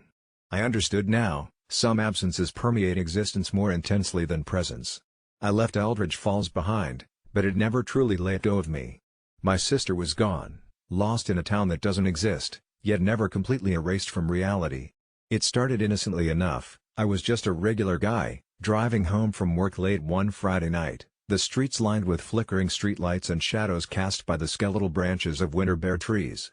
My car, a once reliable sedan I affectionately named Betsy, had recently developed some strange quirks, like the radio switching to static at the worst moments and the air conditioning unexpectedly blasting the feel of an Antarctic breeze, but I didn't think too much of it, just the price one pays for an aging vehicle. That night, though, everything changed. Halfway into my drive, Betsy's headlights flickered, plunging me into darkness for what felt like an eternity, and when they sputtered back to life, I noticed a thick fog rolling in, obscuring the road ahead. Suddenly, I caught sight of something in the distance, a crooked figure creeping along the roadside. I slowed my car, squinting to make sense of it, a man, or at least what looked like a man, but his movements were jerky, unnatural, as if he were a marionette with tangled strings. He raised a hand, palm out, and for a brief moment, I thought about stopping to help him, but an instinctual dread froze my fingers on the steering wheel. I pressed the accelerator instead, apathy laced with fear compelling me to flee that peculiar scene. As I did, I could have sworn I heard a low growl ripple from beneath me, resonating through the chassis of Betsy, and though I tried to dismiss it as my imagination playing tricks, an unsettling weight settled over me. The roads turned eerily deserted, the car's engine humming a hostile tune, almost as if Betsy was unhappy with my decision to abandon that figure. Every turn I made seemed to lead me deeper into a labyrinth of thick fog and despair, streetlights casting long, claw-like shadows that seemed to leap toward me as I sped by, their yellowed light flickering ominously. Then, without warning, the transmission jolted, and the car stuttered before lurching forward, as if possessed by some outside force. Panic ignited in my chest. I pulled over, heart racing, hoping a brief break would soothe whatever malignant force had suddenly infiltrated my ride. I took a deep breath and forced myself to inspect the dashboard. The dials flickered erratically, needles trembling like aspen leaves in a storm, and just then, that dreadful growl echoed again, more pronounced, rattling through my bones. Every instinct screamed at me to get out, but my legs felt anchored to the seat as if Betsy had woven a spell around me. With each thrum of the engine, I felt the heat rise from the car's interior, a scorching embrace that left little room for rational thought. I finally managed to open the door, throwing caution to the wind, but stepping onto the cold asphalt sent a jolt of electricity into my limbs, my entire body screaming at me to run, only to feel that invisible tether dragging me back inside. The moment I slammed the door shut, I realized I couldn't shake the feeling that Betsy, my car, my trusted friend, wasn't merely a machine anymore. It had evolved into something far more sinister, something that wanted to keep me close, perhaps forever. I scribbled my address into a notepad app, thinking if my phone could just guide me out of this hellish situation, I could tenuously navigate back home, but all attempts fell flat as the GPS lost signal, rendering me blindly reliant on the car that felt like a cage now. Suddenly, out of the corner of my eye, I saw movement in the fog again. That same figure, darker and more grotesque than before. It hadn't aged, but rather, morphed, to be nearly fluid, and it began to approach with a pace that suggested it was more predator than man. I slammed the gear shift into reverse and hit the gas, tires screeching against the asphalt, but as I fled, the car vibrated violently, and the dashboard lights flickered like a disorienting strobe, distorting my vision. Every sense in me screamed for escape, but the whisper of Betsy, now resembling a beast than an automobile, urged me to stay put, to surrender to its pull. It was during these moments of struggle that I gleaned the first semblance of truth. Betsy was more than a car, it had desires, vicious, insatiable desires. Chills rippled down my spine when I realized the figure, still lingering in my rearview mirror, appeared to smile, a grotesque semblance of glee twisted on its face as it unfurled its arms, trying to coax me outside as if it were inviting me to join its macabre carnival. I wanted to scream, to let loose the cacophony in my mind, but the sound caught in my throat like bile, and as I sat paralyzed, the mocking apparition faded into shadow, leaving only an uncanny silence that echoed within the car. Seconds turned to unbearable minutes, and I felt the heat wrap around me, confining, making the air thick and suffocating. Before I could think, I slammed my foot on the gas once more, urging Betsy forward, but instead of steady acceleration, there was only a sickening lurch, and the engine began to rumble and protest. "Just take me home," I pleaded, tears streaming down my cheeks as fear swallowed my sanity whole, but it was too late. The dashboard lights dimmed to a glow, and the growl morphed into a haunting chortle, fizzing in and out like a wicked snicker, sending waves of nausea through me. Panic surged as a memory broke through, uninvited, the recent headlines concerning missing persons around the area. What if I wasn't the first to face this menace that masqueraded as a vehicle? I gripped the steering wheel tighter, but it felt soft and fleshy beneath my fingers, veins pulsing beneath my palm.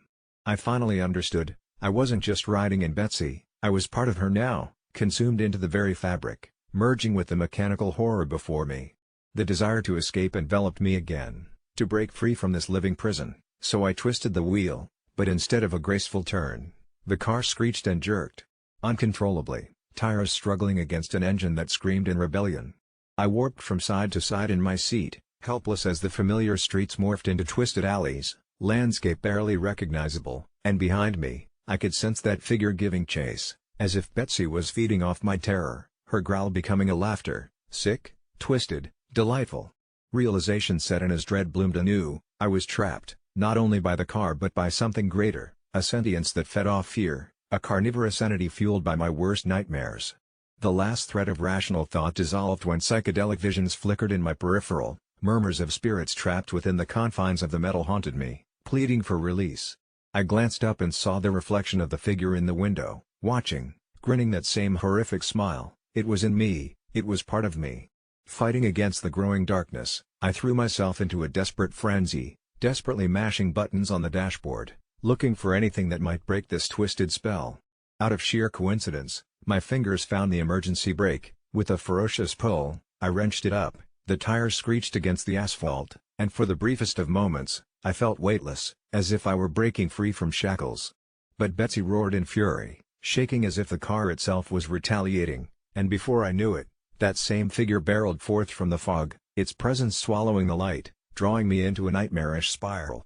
In one last act of rebellion, I flung open the door with all my might, propelled by raw instinct, crashing against the concrete, but as I hit the ground, I could feel the tug of Betsy, luring me back, inching forward even as I escaped. "Drive!" I screamed at myself, scrambling to my feet, but it was too late.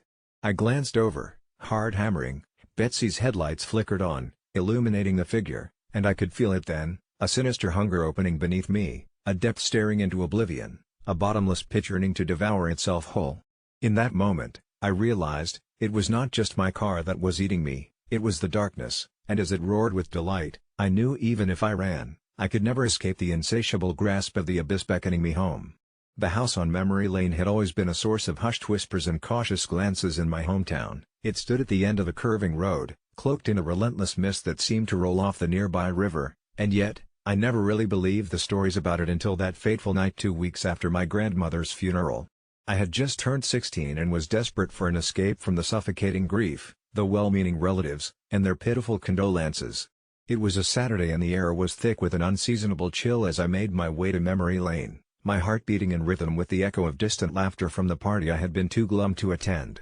The house, a once vibrant Victorian now cloaked in vines and neglect, seemed alive under the pale moonlight, shadows twisting around its broken shutters like desperate fingers clawing for a way out. Ignoring the strange sense of weight in the air, I stepped onto the creaky porch, inhaling the stale scent of damp wood and decay that lingered in the oppressive silence. With a trembling hand, I turned the tarnished doorknob, and the door swung open with a reluctant groan, revealing a vast darkness that swallowed the light behind me. As I ventured in, nostalgia twisted at my heart with every creak of the floorboards underfoot, the house seemingly alive with memories I never knew I had. Old photographs hung crookedly on the walls, faces of people caught in laughter, their eyes shimmering with life. They felt like family, and the realization hit me hard. These were my relatives, those who had disappeared from my life long before my birth, buried by time and by secrets I had yet to uncover.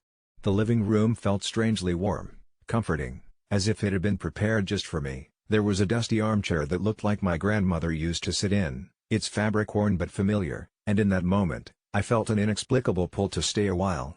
I sank into it, and the moment I did, something shifted in the room. A sensation, almost like a breath, swirled around me, thickening the air, and the photographs began to shift before my eyes, the people in them moving, their mouths forming silent words. I could see them clearer now, the stories etched in their features, and I realized I wasn't just looking at pictures, I was glimpsing shards of my family's past, and I felt the longing swell inside me as they reached for me through time. Suddenly, the air grew heavier, the shadows lengthened, and the whimsical whispers morphed into fevered cries, shadows merging and bubbling like a storm drawing near. I panicked and stumbled back, but the room contorted, objects floated before me, twisted around like a vortex leading deeper into the inexplicable void of the house. It felt wrong, so wrong, but I couldn't tear myself away. I was anchored in place, pulled deeper into my family's tangled history. Then the walls began to flicker, oscillating between past and present until I was face to face with a woman who looked just like my grandmother. Her eyes were the same piercing blue, but there was an edge to her smile, a darkness that revealed more than it concealed. "You've come to remember," she said, her voice drenched in warmth and sorrow, echoing as it twisted around me, something so alluring and terrifying that it invited me closer, urging me to step into her world. "You must learn why we can't leave." My breath quickened, part of me clung to her revelations, while another part recoiled in horror. I was trapped in this collapsing reality, unable to break her gaze as she began to unravel tales of the family I had never known, the laughter, the fights, the betrayals woven into this house, the churning of memories and whispers of forgotten secrets that flowed like waves. With every story, I felt the weight of my own grief peeling away, replaced with something sinister, something hungry. I understood now why this house had held onto its memories so fiercely. It was all pain and regret, connected so deeply to my own life that I almost felt honored and cursed to bear them. Just as I began to grasp what was happening, an unspeakable darkness unfurled itself behind her, a living shadow seething with malice, and its eyes, countless and hollow, focused on me. "You linger," it hissed, a cacophony of voices ringing in my ears. "You haven't established where you belong." Panic surged through me like adrenaline, breaking the enchantment she had spun around me as I stumbled back, grabbing at anything to anchor me in the chaos, only to find my reflection in an old, cracked mirror. The familiar face staring back at me was twisted and wrong, a grotesque parody of my existence. In that moment, I understood that the house fed off my essence, on the memories I was too afraid to confront, haunting me with pieces of untold stories linking my life to their suffering, promising something that felt like recognition, and yet tasted like betrayal. With every ounce of strength I had left, I turned to flee, but the shadows twisted around me, blocking my path, consuming the light until I was left in a suffocating shroud of darkness. "You cannot forget," my grandmother's voice echoed, now laced with anger, "because there is no escape." Ultimately, I broke free, a surge of adrenaline propelling me up the stairs as the house trembled, its walls closing in, each step echoing with anguished cries from the photographs that now felt more alive than ever before. The floorboards splintered beneath me, the memories clawing at my heels until I burst through the door, racing into the night, stumbling down the porch steps to freedom. I didn't stop running until I reached the river, gasping for breath, the mist curling around me, whispering secrets I dared not listen to. I looked back at the towering nightmare that had once been home to comforting faces, the lights flickering like dying stars. The house was empty now, echoing only with the remnants of what I had stolen. They had been waiting for me, for my return, but my heart pounded with a warning. I knew I could never return to memory lane again, and though I had escaped, I would carry this burden for the rest of my life, knowing that just beyond the edge of my memory lay a door always waiting to be opened, a house forever hungry for the stories it had lost, patiently waiting for another to cross its threshold. Today, I turned 28, but that might be a lie because, in essence, I've pretty much been dead for over a year now. My skin still flickers to life in the mirror, a morbid flesh remainder that someone like me once existed. I remember the day it happened, the day death snuck up not with a scythe, but with a whisper, an innocuous sound almost like a promise, gossamer and forgettable, before it rooted itself deep in my ears, becoming a drumbeat that has echoed ever since.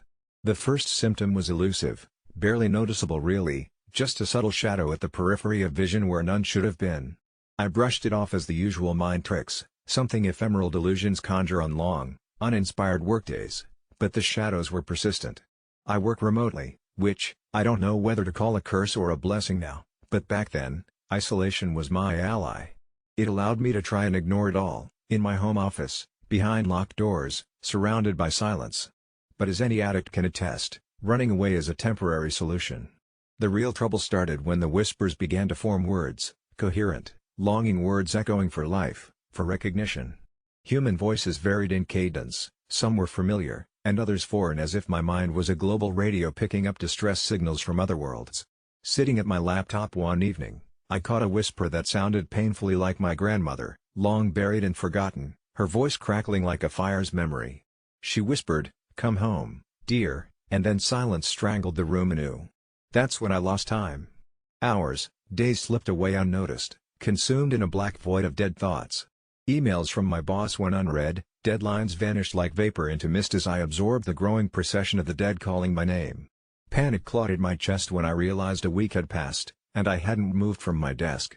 I had become a ghost, unbeheld, unfelt by my wife, Sarah, who never questioned why my office door remained shut.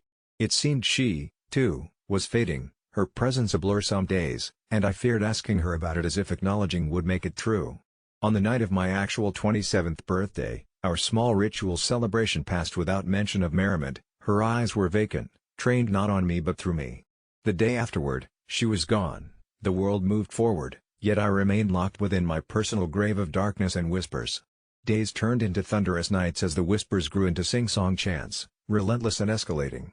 I don't remember at what point I started responding to them, maybe out of madness, maybe through an unwelcome curiosity. "What do you want?" I begged my accusers, my own corrupted echoes thrown back at me. "To see you become," they serenaded, in riddled tongues I should not understand.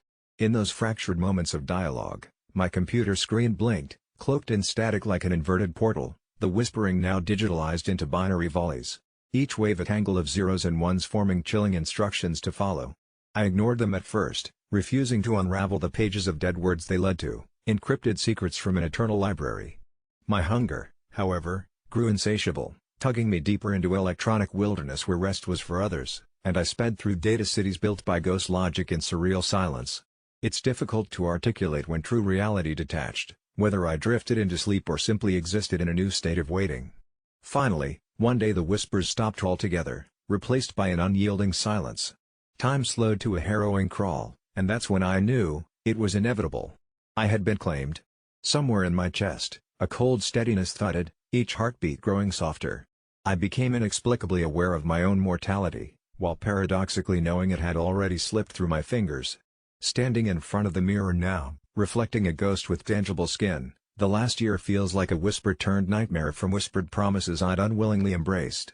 Today, at 28, my heart beats in echoes, alive yet as silent as those burning void words that had celebrated me until now. As if bitten by unseen strings, my hands move, gripping a pen, drafting what awaits beyond. My journal quivers on the table, somewhere to anchor the memories or the semblance of what might have been. The reality I knew stretched away, always in peripheral shadows, and I wonder about fading reflections, and whether seeing myself as my own denial. My confession sits there before me, a record dictated by life and death. And still, the words in my periphery whisper hope, though I fear it's a torment wrapped in deceit. My body now serves as a vessel for things I cannot escape. Secrets permeate here like smoke invading willingly locked away doors, and I breathe it in, watching while the world celebrates a birthday for a soul that's been a ghost, lingering at 28. They say laughter is the best medicine, but what if that laughter is laced with something darker? I never thought much of the question posed on Ask Reddit, who is the worst comedian to ever make it big? I thought it was just another harmless thread until I started hearing whispers about an old act, a forgotten figure named Benny Styles, who once cracked up a nation with his laughably bad jokes, yet left a haunting legacy. As I delved deeper into the replies, the stories became less about his terrible punchlines and more centered around an uncanny dark aura that swirled around his performances, a sinister energy that lingered longer than the laughter. Benny gained fame as a hack comedian in the 90s, with his abrasive style and cringeworthy jokes, but it was his enigmatic laugh, an unsettling cackle, that had audiences both mesmerized and terrified. Folks confessed they felt compelled to chuckle even when the punchlines fell flat, as if under a spell.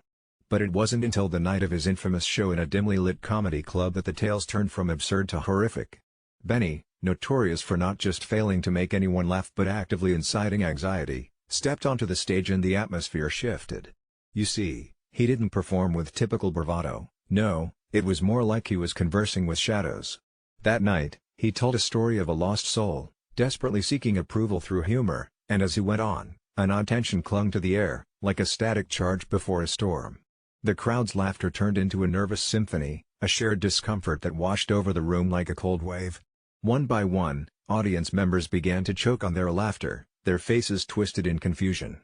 I read on, my heart racing, not because of the absurdity of his jokes, but as I encountered the chilling accounts of those who were there. They recounted a singular moment when Benny leaned in, sweat glistening on his brow, a manic glint in his eye, and whispered, "You laugh, but I'm only telling the truth." The laughter died suddenly, pregnant with dread. People reported feeling an invisible weight pressing down on them as Benny roamed the stage, his shadow stretching and twisting across the floor like a dark omen, distorting the cheerful atmosphere into something far more foreboding. One woman described how she got up to leave, but her feet were glued to the floor, a twisted sense of dread creeping in as Benny's laughter rang out, more animalistic than anything human. They say his act drew on the deepest fears of his audience, like he could pull out their most guarded secrets, laying them bare for the world to see and laugh at. That night ended in chaos, some fled screaming, while others sat in silence, shocked into a stupor. It was rumored that Benny disappeared soon after, like a ghost haunting the remnants of his own career, but the echoes of his cackling laughter proved hard to shake. People started to report strange occurrences linked to his performances, feelings of paranoia among fans, and unexplainable visions at night, figures in the shadows, cackling just like him.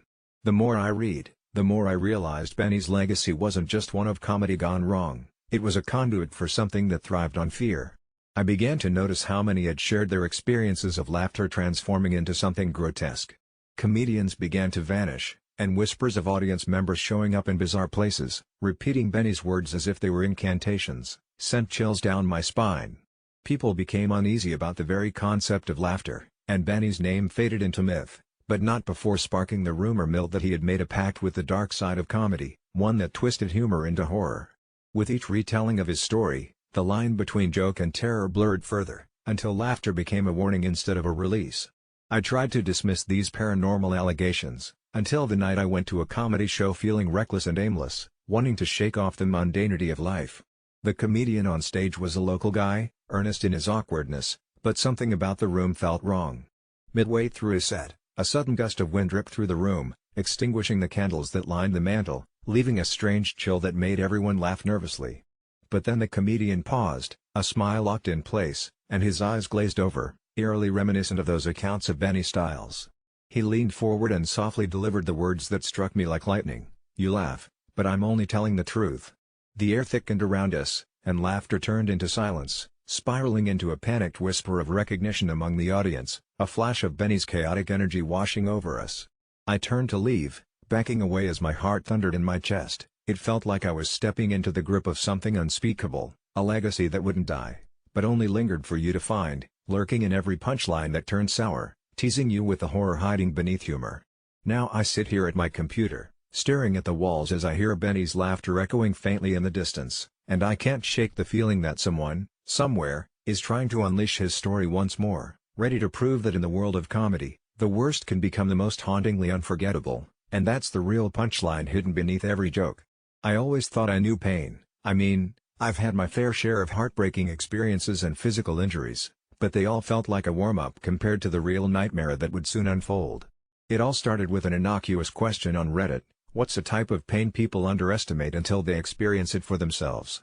I found myself scrolling through comments, nodding along, but one post caught my eye, a woman detailing her experience with a weightlifting injury that led to chronic nerve pain. She spoke of it like it was a living entity, gnawing away at her sanity day in and day out. I couldn't shake the image of her suffering. I tossed and turned that night, unable to comprehend how pain could unravel a person so completely. The following week, I decided to hit the gym, feeling invincible, to prove that I was tougher than the stories I had read. I loaded my barbell with weights, the cold metal feeling empowering as I settled into a squat, but the moment I pushed up, I felt a sharp, piercing pain shoot through my lower back, an agony I had never known before. I dropped the weights, gasping for air, but I laughed it off as a fleeting moment of discomfort, unaware that this was just the beginning.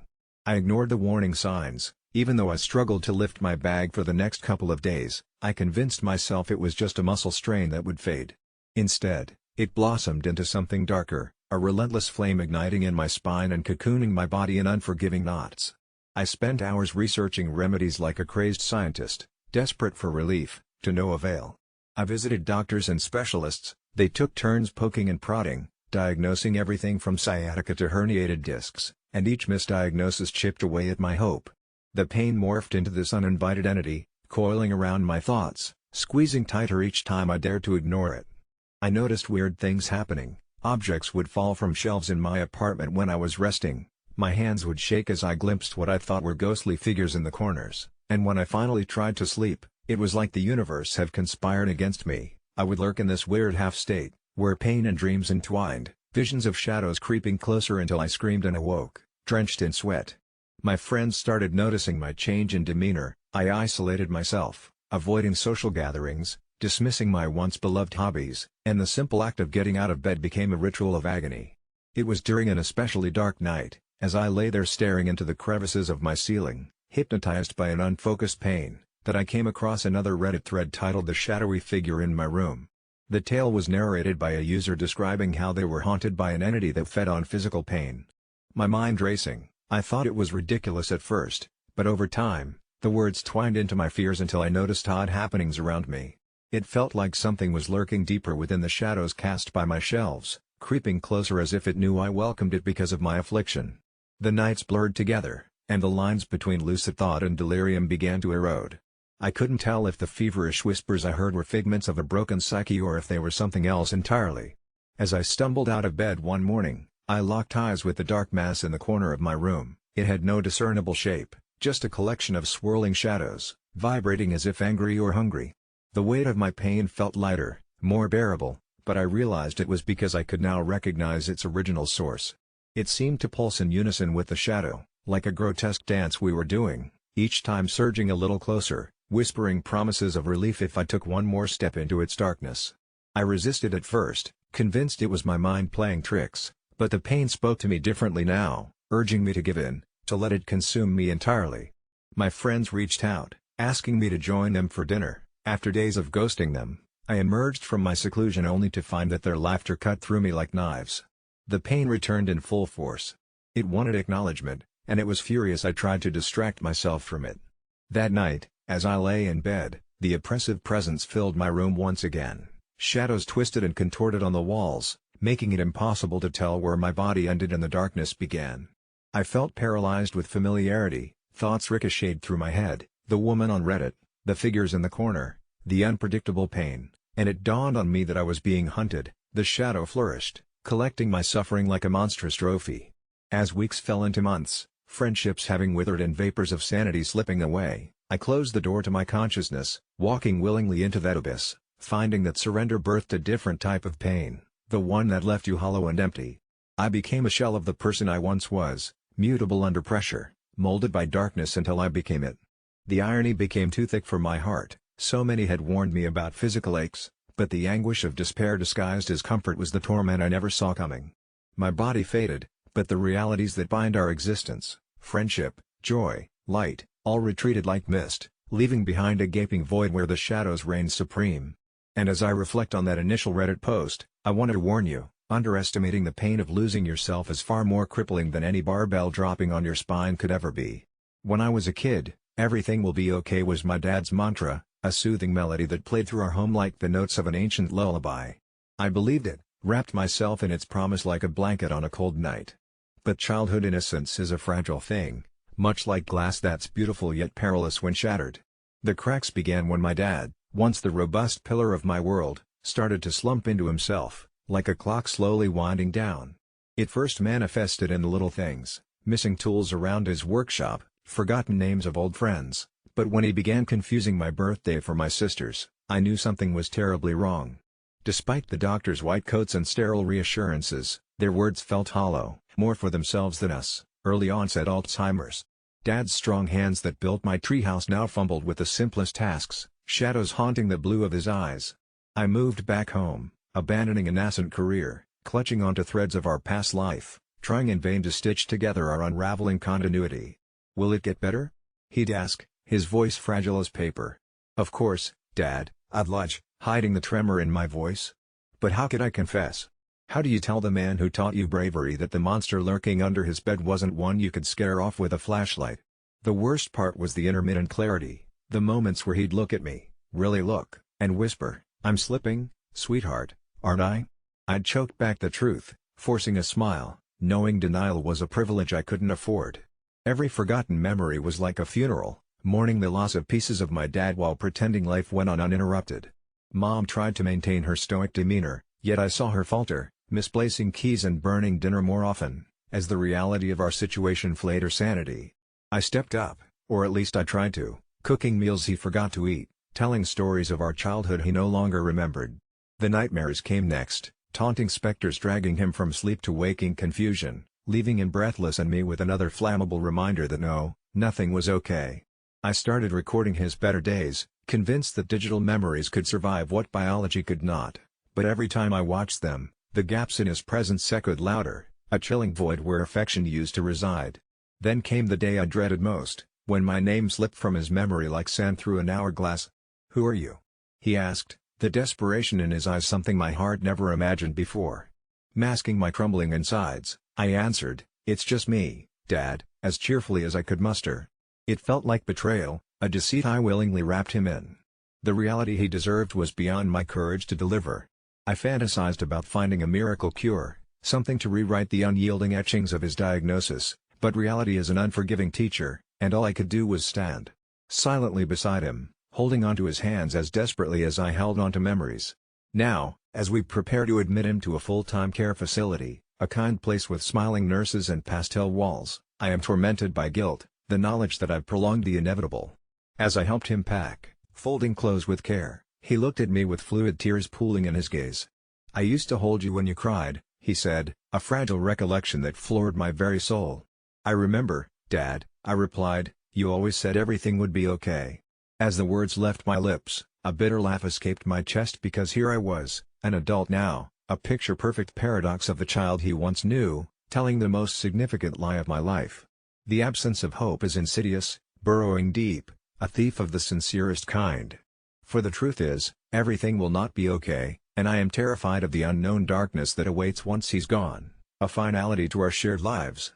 As they gently escorted him away, I lingered behind, clutching a family photo tightly, knowing that while his body might forget, his love will forever haunt the fragments of what remains of my heart. I never thought a simple birthday gift could lead to an unraveling of reality, but here we are.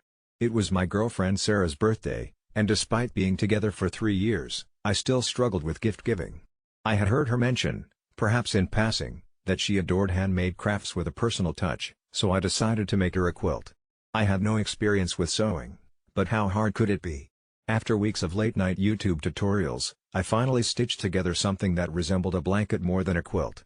It was imperfect yet heartfelt, comprised of fabrics cut from clothes that held memories, ours together. On her birthday, her face fell as she unwrapped it. But as soon as her fingers traced the fabric, her expression twisted into something between disgust and fear. "Do you not like it?" I asked, bewildered. "It's not that," she whispered shakily, "it's... he made me one just like this." My stomach dropped. She had never mentioned an ex-boyfriend skilled in quilting 101. He was Anthony, a man she had shown me an old photo of, tall, brown hair, a ghost of someone who left her long ago. We laughed it off, dismissing it as coincidence, until that night. As I drifted into a restless sleep beside her, I heard the undeniable shuffle of fabric from the corner of the room. I switched on the bedside lamp, only to find nothing. Just the quilt, now sagging strangely over the chair. Sarah was already awake, eyes darting between me and the quilt. "It's just fabric," I reassured, though uneasy. Suddenly, the room grew cold, as if an unseen wind whispered terrible secrets into our ears. As Sarah dozed uneasily, I stayed awake, listening to the silence punctuated by my racing heart. Sleep claimed me eventually, but I awoke to a whisper, a name, her name, uttered in a voice that wasn't mine. Shadows darkened the fabric's intricate stitches, swirling into a pattern reminiscent of a man's face, Anthony's face. Panicked, I gathered the quilt, intending to dispose of it immediately. But Sarah stopped me. "Once you make it," she explained in a voice alien with fear, "he comes." Her gaze was distant as if navigating an internal battleground of memories. "He said if I ever received another." She trailed off, shivering. Desperation clawed at my mind as I pleaded for clarity. She finally conceded that Anthony, in a twisted passion, had crafted and cursed the last quilt before he took his life, binding his spirit to it. If someone unknowingly replicated the gift, his spirit would return. "We could burn it," she suggested quietly, a last resort in defiance of the legend, but fear lingered that we'd only fan the flames of his wrath. Days passed, brimming with paranoia, as every creak of our old apartment signaled his approach. I caught glimpses, from corners, in mirrors, the quiet afternoons warping into nightmarish visions of him staring back with cold black eyes, unblinking, angry. Our haven felt violated, a mausoleum of dread. One evening, Sarah's tearful eyes met mine as she whispered moments of shared happiness with him, moments now poisoned with this spectral afterlife. We decided to burn the quilt, despite her trepidation. As we threw it into the flames, the fabric screeched, not of thread but of a voice, his voice, ripping through the air. The fire twisted unnaturally, embers dancing in the shape of a man's outline before fizzling into ash. We hoped it was over. Days turned into weeks, our lives resuming normalcy but never quite shaking the chill. Yet the sense of foreboding buoyed beneath the surface like an untold horror lurking in daylight's shadow. Then came the dreams, not nightmares, but vivid, intimate moments with Sarah, different, loving and sinister. They weren't mine, I realized one unsettling morning. They were his. Inescapably, he had tangled himself with us until reality and his phantom memory became indistinguishable. Was I the asshole for trying to purge our lives of him, when all I did was stitch closer to doom's fabric? Each morning, Sarah's eyes grew vacant, mirroring nights haunted by intangible intimacy. Realization dawned cruelly, the quilt was not the gift, it was me. A stitch in time repurposed his claim. Trespassing his territory of memories invoked a pact sealed in love, vengeance, and time. Now entwined in this labyrinth of longing and jealousy, my act of innocent thoughtfulness awakened a tapestry of terror. As I look over at Sarah, I see not a companion but a buffer between what is ours and what's claimed by him. And when I'm alone, sound asleep, his eyes find me still, always watching, eternally waiting for the silhouette of that cursed quilt to wrap around us once more. It all started as a harmless inquiry on AskReddit. A curious user posed the question, people who earn more than $100K a year in salary, how does the company profit from you? It quickly spiraled out of control, the reply thread buzzing with answers that took on a life of their own until one particular response caught my eye, an unassuming comment by a user named Dismal Career. They recounted a story that chilled me to my core, describing their life working for a mysterious tech company that had risen to meteoric fame virtually overnight. Dismal Career painted a picture of a sleek office with floor-to-ceiling windows overlooking the city, a luxury cafe stocked with gourmet food, and endless perks that came with the hefty paycheck. But slowly, the reassurance of lavishness twisted into something darker, hints of an unsettling atmosphere creeping into their tales about the clandestine meetings and eerie corporate culture that seemed to revolve around some unspoken ethos of secrecy and performance. Dismal Career told of a peculiar practice known as Project Harvest, an initiative shrouded in ambiguity, where employees were encouraged to volunteer their personal data and to share insights about themselves in exchange for insights into their career growth. At first, it seemed harmless, people enjoyed the extravagant parties and company retreats, but whispers of employees vanishing swirled around the break room like a malevolent fog. Dismal Career felt uneasy, recalling how a friend of theirs, an excitable programmer, had gotten too close to discovering what Project Harvest truly involved and was never seen again. As the days turned into weeks, and weeks into months, Dismal Career found themselves sinking deeper into the company's clutches, becoming embroiled in this twisted game. The company thrived profoundly from their volunteering, manipulating statistics and using personal data to develop a product that captivated the masses but dehumanized the workforce. Employees soon became nameless assets, their worth determined by how much data they could provide, not only in performance but in vulnerabilities and personal insights. As time wore on, Dismal Career noticed a troubling change within themselves. The ambition that once drove them began to warp into something grotesque, a hunger for success that crippled their very sense of morality. They started to view coworkers as merely tools, instruments to be played on the corporate stage, their worth tethered to a haunting algorithm that measured every pulse of their effort. The final straw came during a quarterly meeting marked by cold facades yet low whispers that echoed concerns of efficiency maximization. Rumor had it that employees who didn't reach the company's quota for data sharing would be off-boarded, the euphemism becoming a ghost story that loomed like a haunted specter over the office. Dismal Career's paranoia escalated as they learned their friend had indeed been discarded, subjected to archive, a terrifying mechanism through which those deemed surplus to the needs of the conglomerate were forgotten entirely. As dread settled in like a thick mist, Dismal Career decided to investigate further, setting up a clandestine meeting with others who shared their fears. In hushed tones, they banded together, developing a plan to expose Project Harvest, but they could never have anticipated the forces they were up against.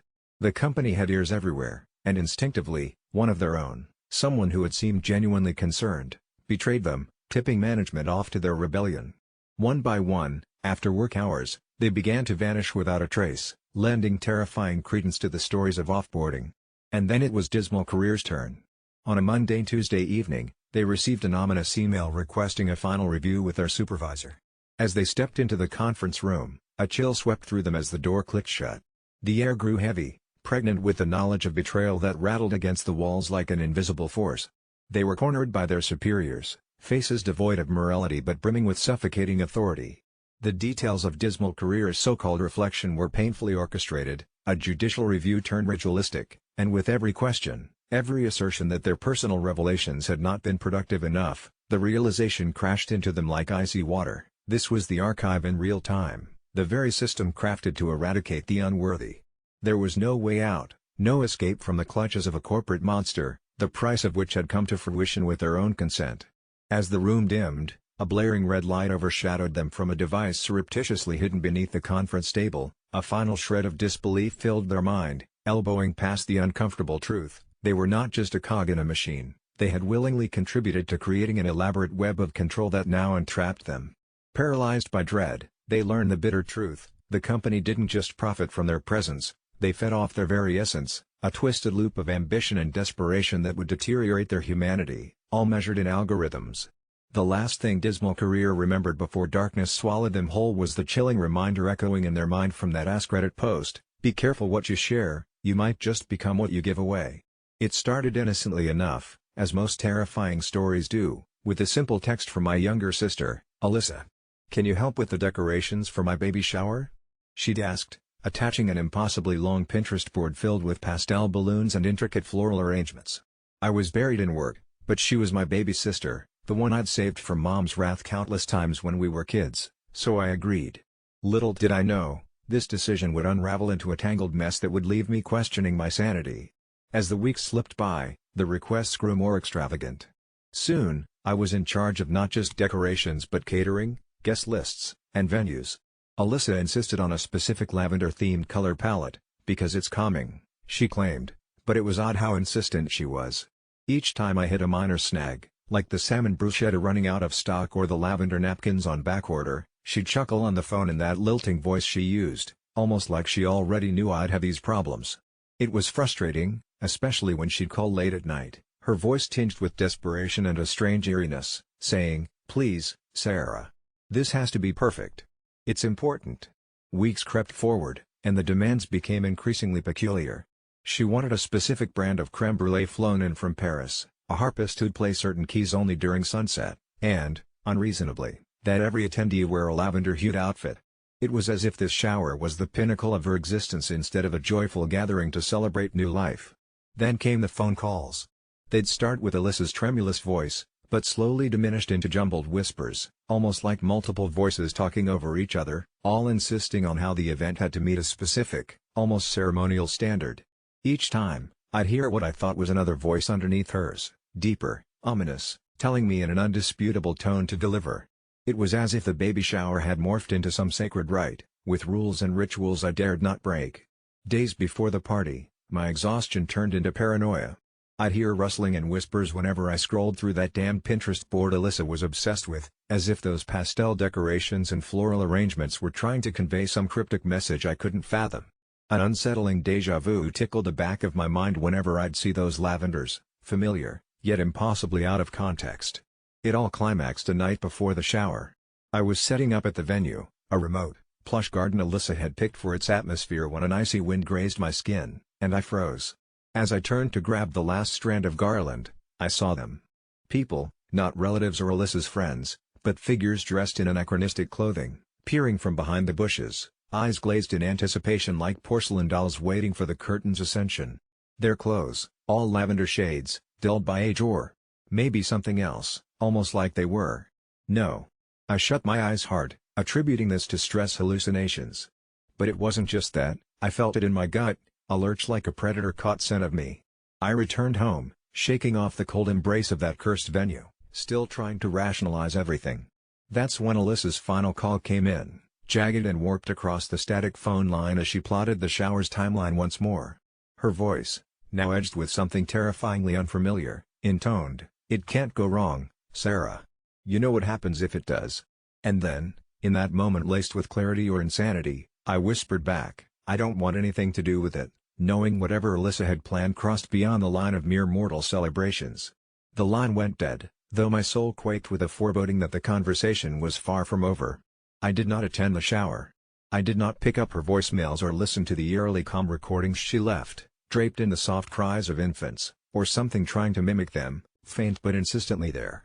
And as if on cue, Alyssa ceased contact.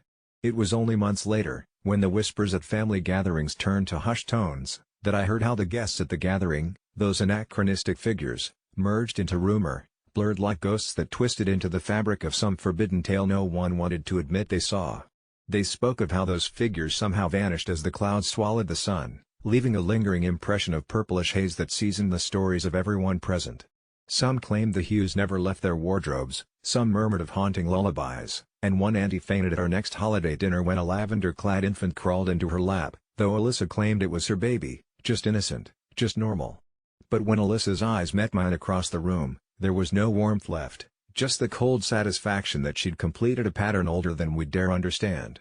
I kept my mouth shut, more out of survival than cowardice, because when I hear the wind rustling through the leaves, I swear sometimes it carries an echo of her laugh, slow and triumphant, a dark melody trapped in the chilling lavender lull of a nightmare forgotten deliberately. I've always trusted my inner voice, you know, that instinct that tells you when something's not right or nudges you to take a different route home. It's a low hum deep inside me, a whisper that usually leads me away from danger, but a few weeks ago, it became something darker, a siren song that eventually led to someone's death. It started a month ago when I was walking through the local park. The sun was setting, casting a warm, golden hue over the playground, where kids laughed, and parents chatted comfortably. But as I strolled along the familiar path, my inner voice suddenly erupted with fury, insisting I leave immediately. Confused, I hesitated, glancing around as if something sinister was lurking in the trees. After a moment, I shook off the feeling and continued walking, dismissing it as mere anxiety. Just as I rounded the corner, I spotted a man, a stranger in a dark hoodie sitting on a bench, staring intently at a little girl playing nearby. My stomach dropped as that same voice screamed at me to intervene, to somehow protect her. But I hesitated again, torn between confrontation and following some vague notion of prudence. Before I could make sense of my spiraling thoughts, I saw him get up and approach the girl.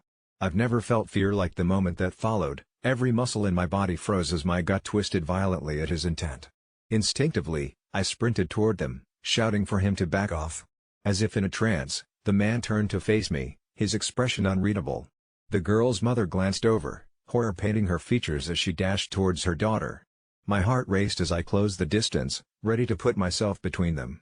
But I'll never forget the look on the man's face. It wasn't anger or fear, it was something much colder, calculating. When the mother reached her child, the man simply smiled and walked away, leaving me panting and confused. Days passed, and I tried to shake the incident from my mind, but during sleepless nights, the voice returned, more insistent than ever. It started as quiet whispers, prompting me to drive down different streets, to avoid certain places, and to skip lunch with friends. I thought of it as a gift, an enhancement of my instincts, until I found myself standing outside my own apartment one evening, agitated and restless, when that voice turned malignant.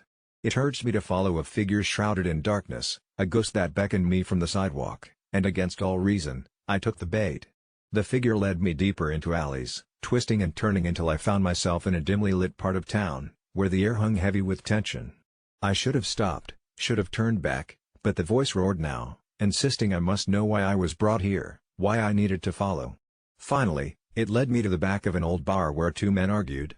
I couldn't make out the words, but something primal rumbled within me, forcing me to eavesdrop. The voice urged me closer, closer, and I was a puppet on strings, trapped in a narrative I did not control. Suddenly, one of the men pulled out a knife.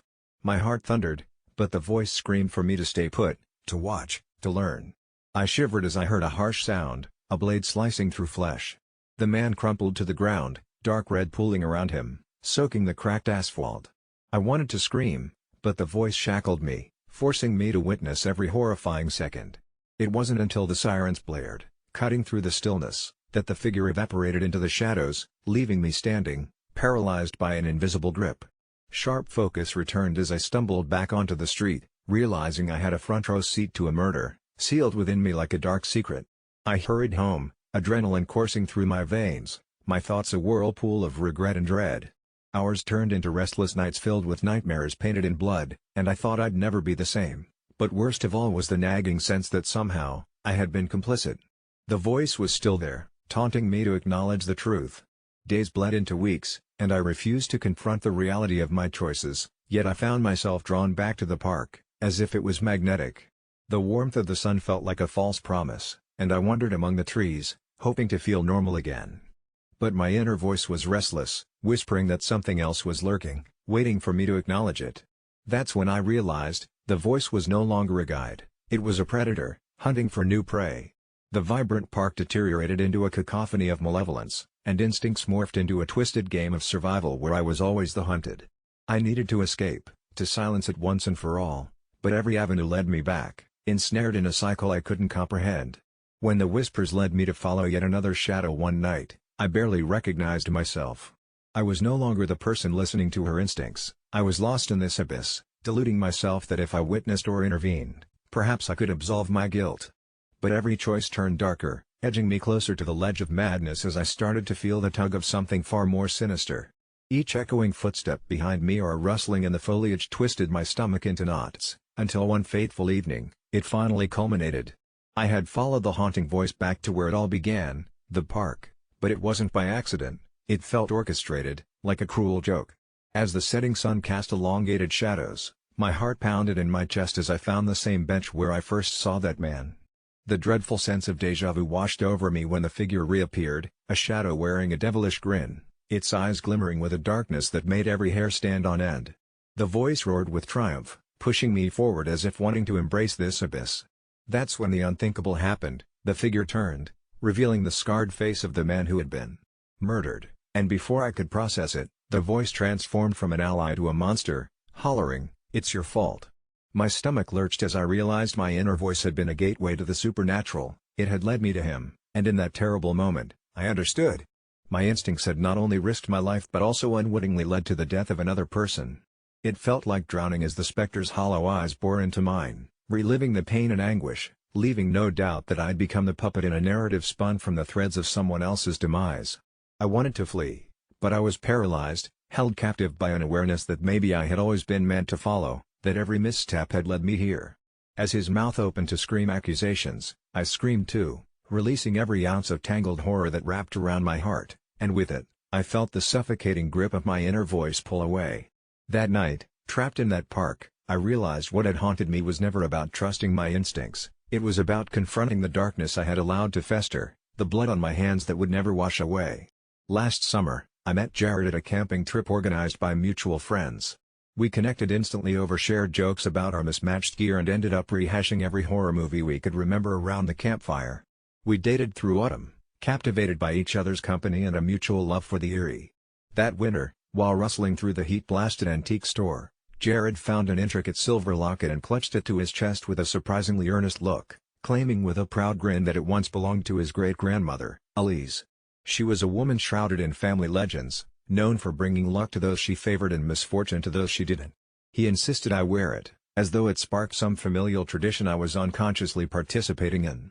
I remember nervously tracing the etched initial ZL as he explained the importance. It supposedly carried blessings meant to guard the wearer, should the wearer worthy be. Our breakup came swiftly, just months shy of spring, after a petty argument spiraled grotesquely out of control. Jared's hiking boots thudded down my hallway one last time as he muttered demands to return every knick-knack or memento that exchanged hands during our transient affair. Among those items was Elise's locket. At the time, I found it strange how obsessed he was with getting it back, especially when everything else seemed to be more about closure than actual desire. But something made me hesitant, a slithering suspicion the locket had chosen me, and in that moment of defiance, I refused. That refusal sent veins of malice into his eyes, darkening softly from ocean blue to navy depths. His hesitance before he stormed off without another word left a strange weight in my chest. I knew I was on borrowed time. The first occurrence haunted my dreams, vivid, tangible distortions of reality where whispers echoed in unknown tongues as shadowy figures prowled the periphery of my vision. Each night they grew more pronounced. By midnight, Elise's locket morphed into a weighty artifact around my neck like ice, almost burning, compelling eyelids to twitch and eyebrows to itch. I'd wake breathless, convincing myself there were no shadowy figures near my windows, no shapes that skulked behind my bedroom door. My waking hours provided little solace. I felt them watching, a prickling at the nape of my neck, a chilling rustle disregarding the absence of any breeze. And wherever I went, I felt drawn, tethered to these perceptive specters like playful puppeteers slipping up. I started noticing how misfortunes played out like bad curses unraveling seamlessly, people around me suffering minor yet oddly consequential accidents. A 6-car pileup blocked my morning commute, neighbors yelled over burst pipes, even my mother's garden, usually lush, inexplicably withered. Every instance pulled me back to the locket, to Elise's secrets lurking between the lines of heritage tales I never wanted to hear again. As curious as I am, I cannot pretend I wasn't intrigued. An indiscernible pattern morphed into certainty when one particularly turbulent night, surrounded by flickering candlelight and the slipped threads of reality in my mind's cocoon, I dimly realized that the locket had never brought misfortune when it dangled on my neck. Indeed, it seemed to cradle me with silken safety as the world around unraveled. It occurred to me, who was protecting whom, and why did it feel like something waited in shadowed anticipation of Jared's strike? The days bled together seamlessly, my sleep-deprived eyes inspected each incident report closely.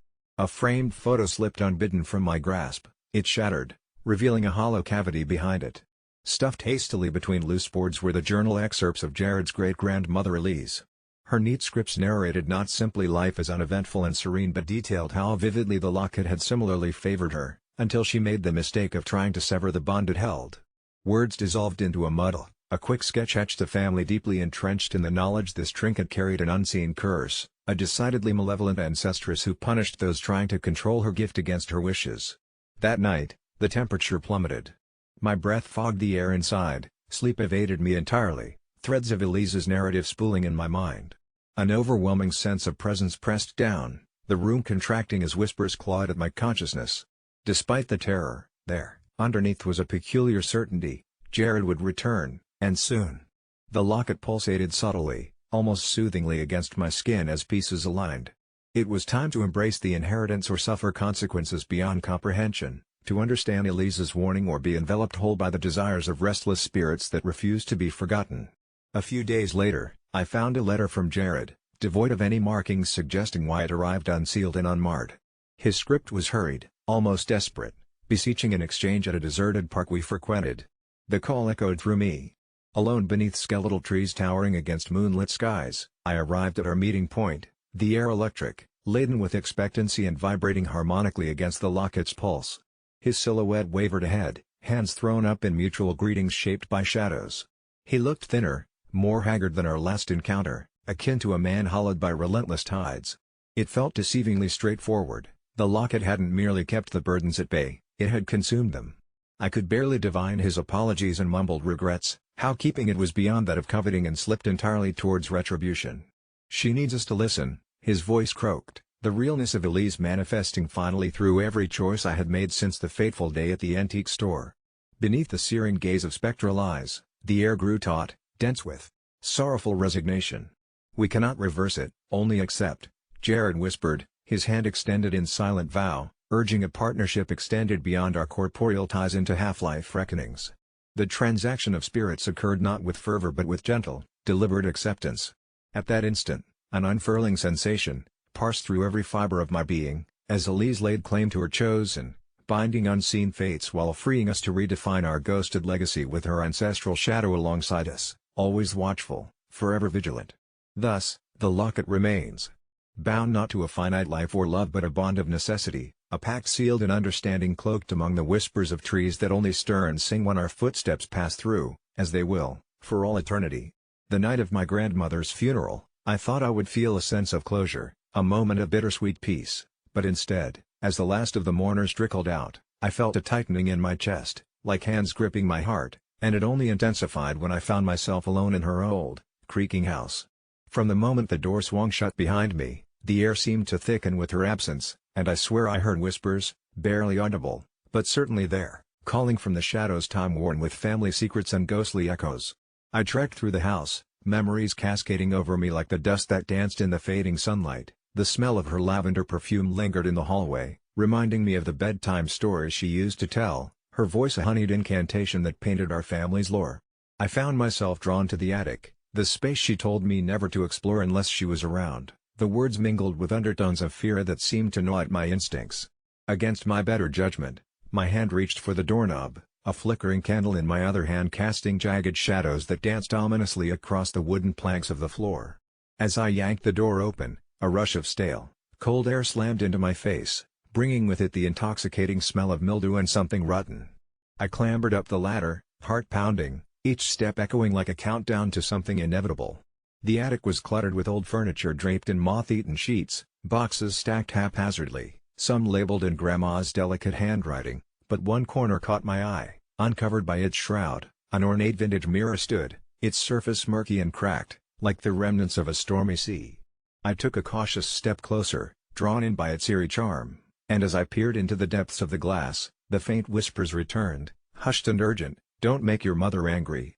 The words echoed against the stillness, and my heart rate spiked. I remembered Grandma's frail hands gripping mine in a desperate warning, blue eyes filled with fear as she whispered that there are things beneath the surface that no one should disturb, and now, they had awakened. I turned away, a chill creeping up my spine, convinced my imagination was playing tricks on me, until I heard the distinct shuffle of footsteps behind me, slow and deliberate. My breath caught, and my pulse thrummed in my ears as I spun around, to find the attic empty save for cobwebs and dust, but the smell of lavender wrapped around me, thick and suffocating, a gentle reminder of her presence, or maybe a threat. Just as a wave of uneasy resolve pushed me to leave, I locked eyes with the mirror once more, and this time, it was not my own reflection staring back. There was a figure standing behind me, cloaked in shadow, a ghostly woman with long dark hair and hollow eyes, the very image of my mother. "I told you not to disturb her," she hissed, voice laced with that same insidious silk as Grandma's final warning, and I could barely move as she raised a finger, pointing directly at me, the accusation palpable.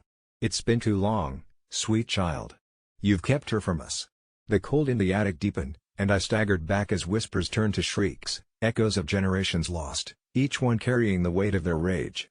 I stumbled backward, losing my footing, and the moment the mirror cracked, it felt like a dam bursting, the air around me spiraling into chaos. The phantom voices screamed in a deafening crescendo as the darkness folded in on itself, and I realized I was trapped in a snare of my own making. The memory of Grandma's hands around my wrist, the recounting of family tragedies, and the tales of what happened when you didn't heed the warnings, it all spiraled back in a whirlpool of dread as the shadows pressed closer, the air thick with sense of decay and betrayal. Frantically, I backed away, slamming into an old trunk that crashed to the floor, flinging it open just to escape the nightmare unfolding before me, expecting to find only dusty trinkets, but instead, my grandmother's voice pierced through the chaos, "Don't make your mother angry." Unraveling the remnants of her life, I found the sinister glint of something metallic, a family heirloom, a locket that had not seen the light of day in decades, and in that moment, understanding snapped into place. I had unleashed something unholy, a tether between worlds that craved blood, belonging to them, as much as it belonged to me.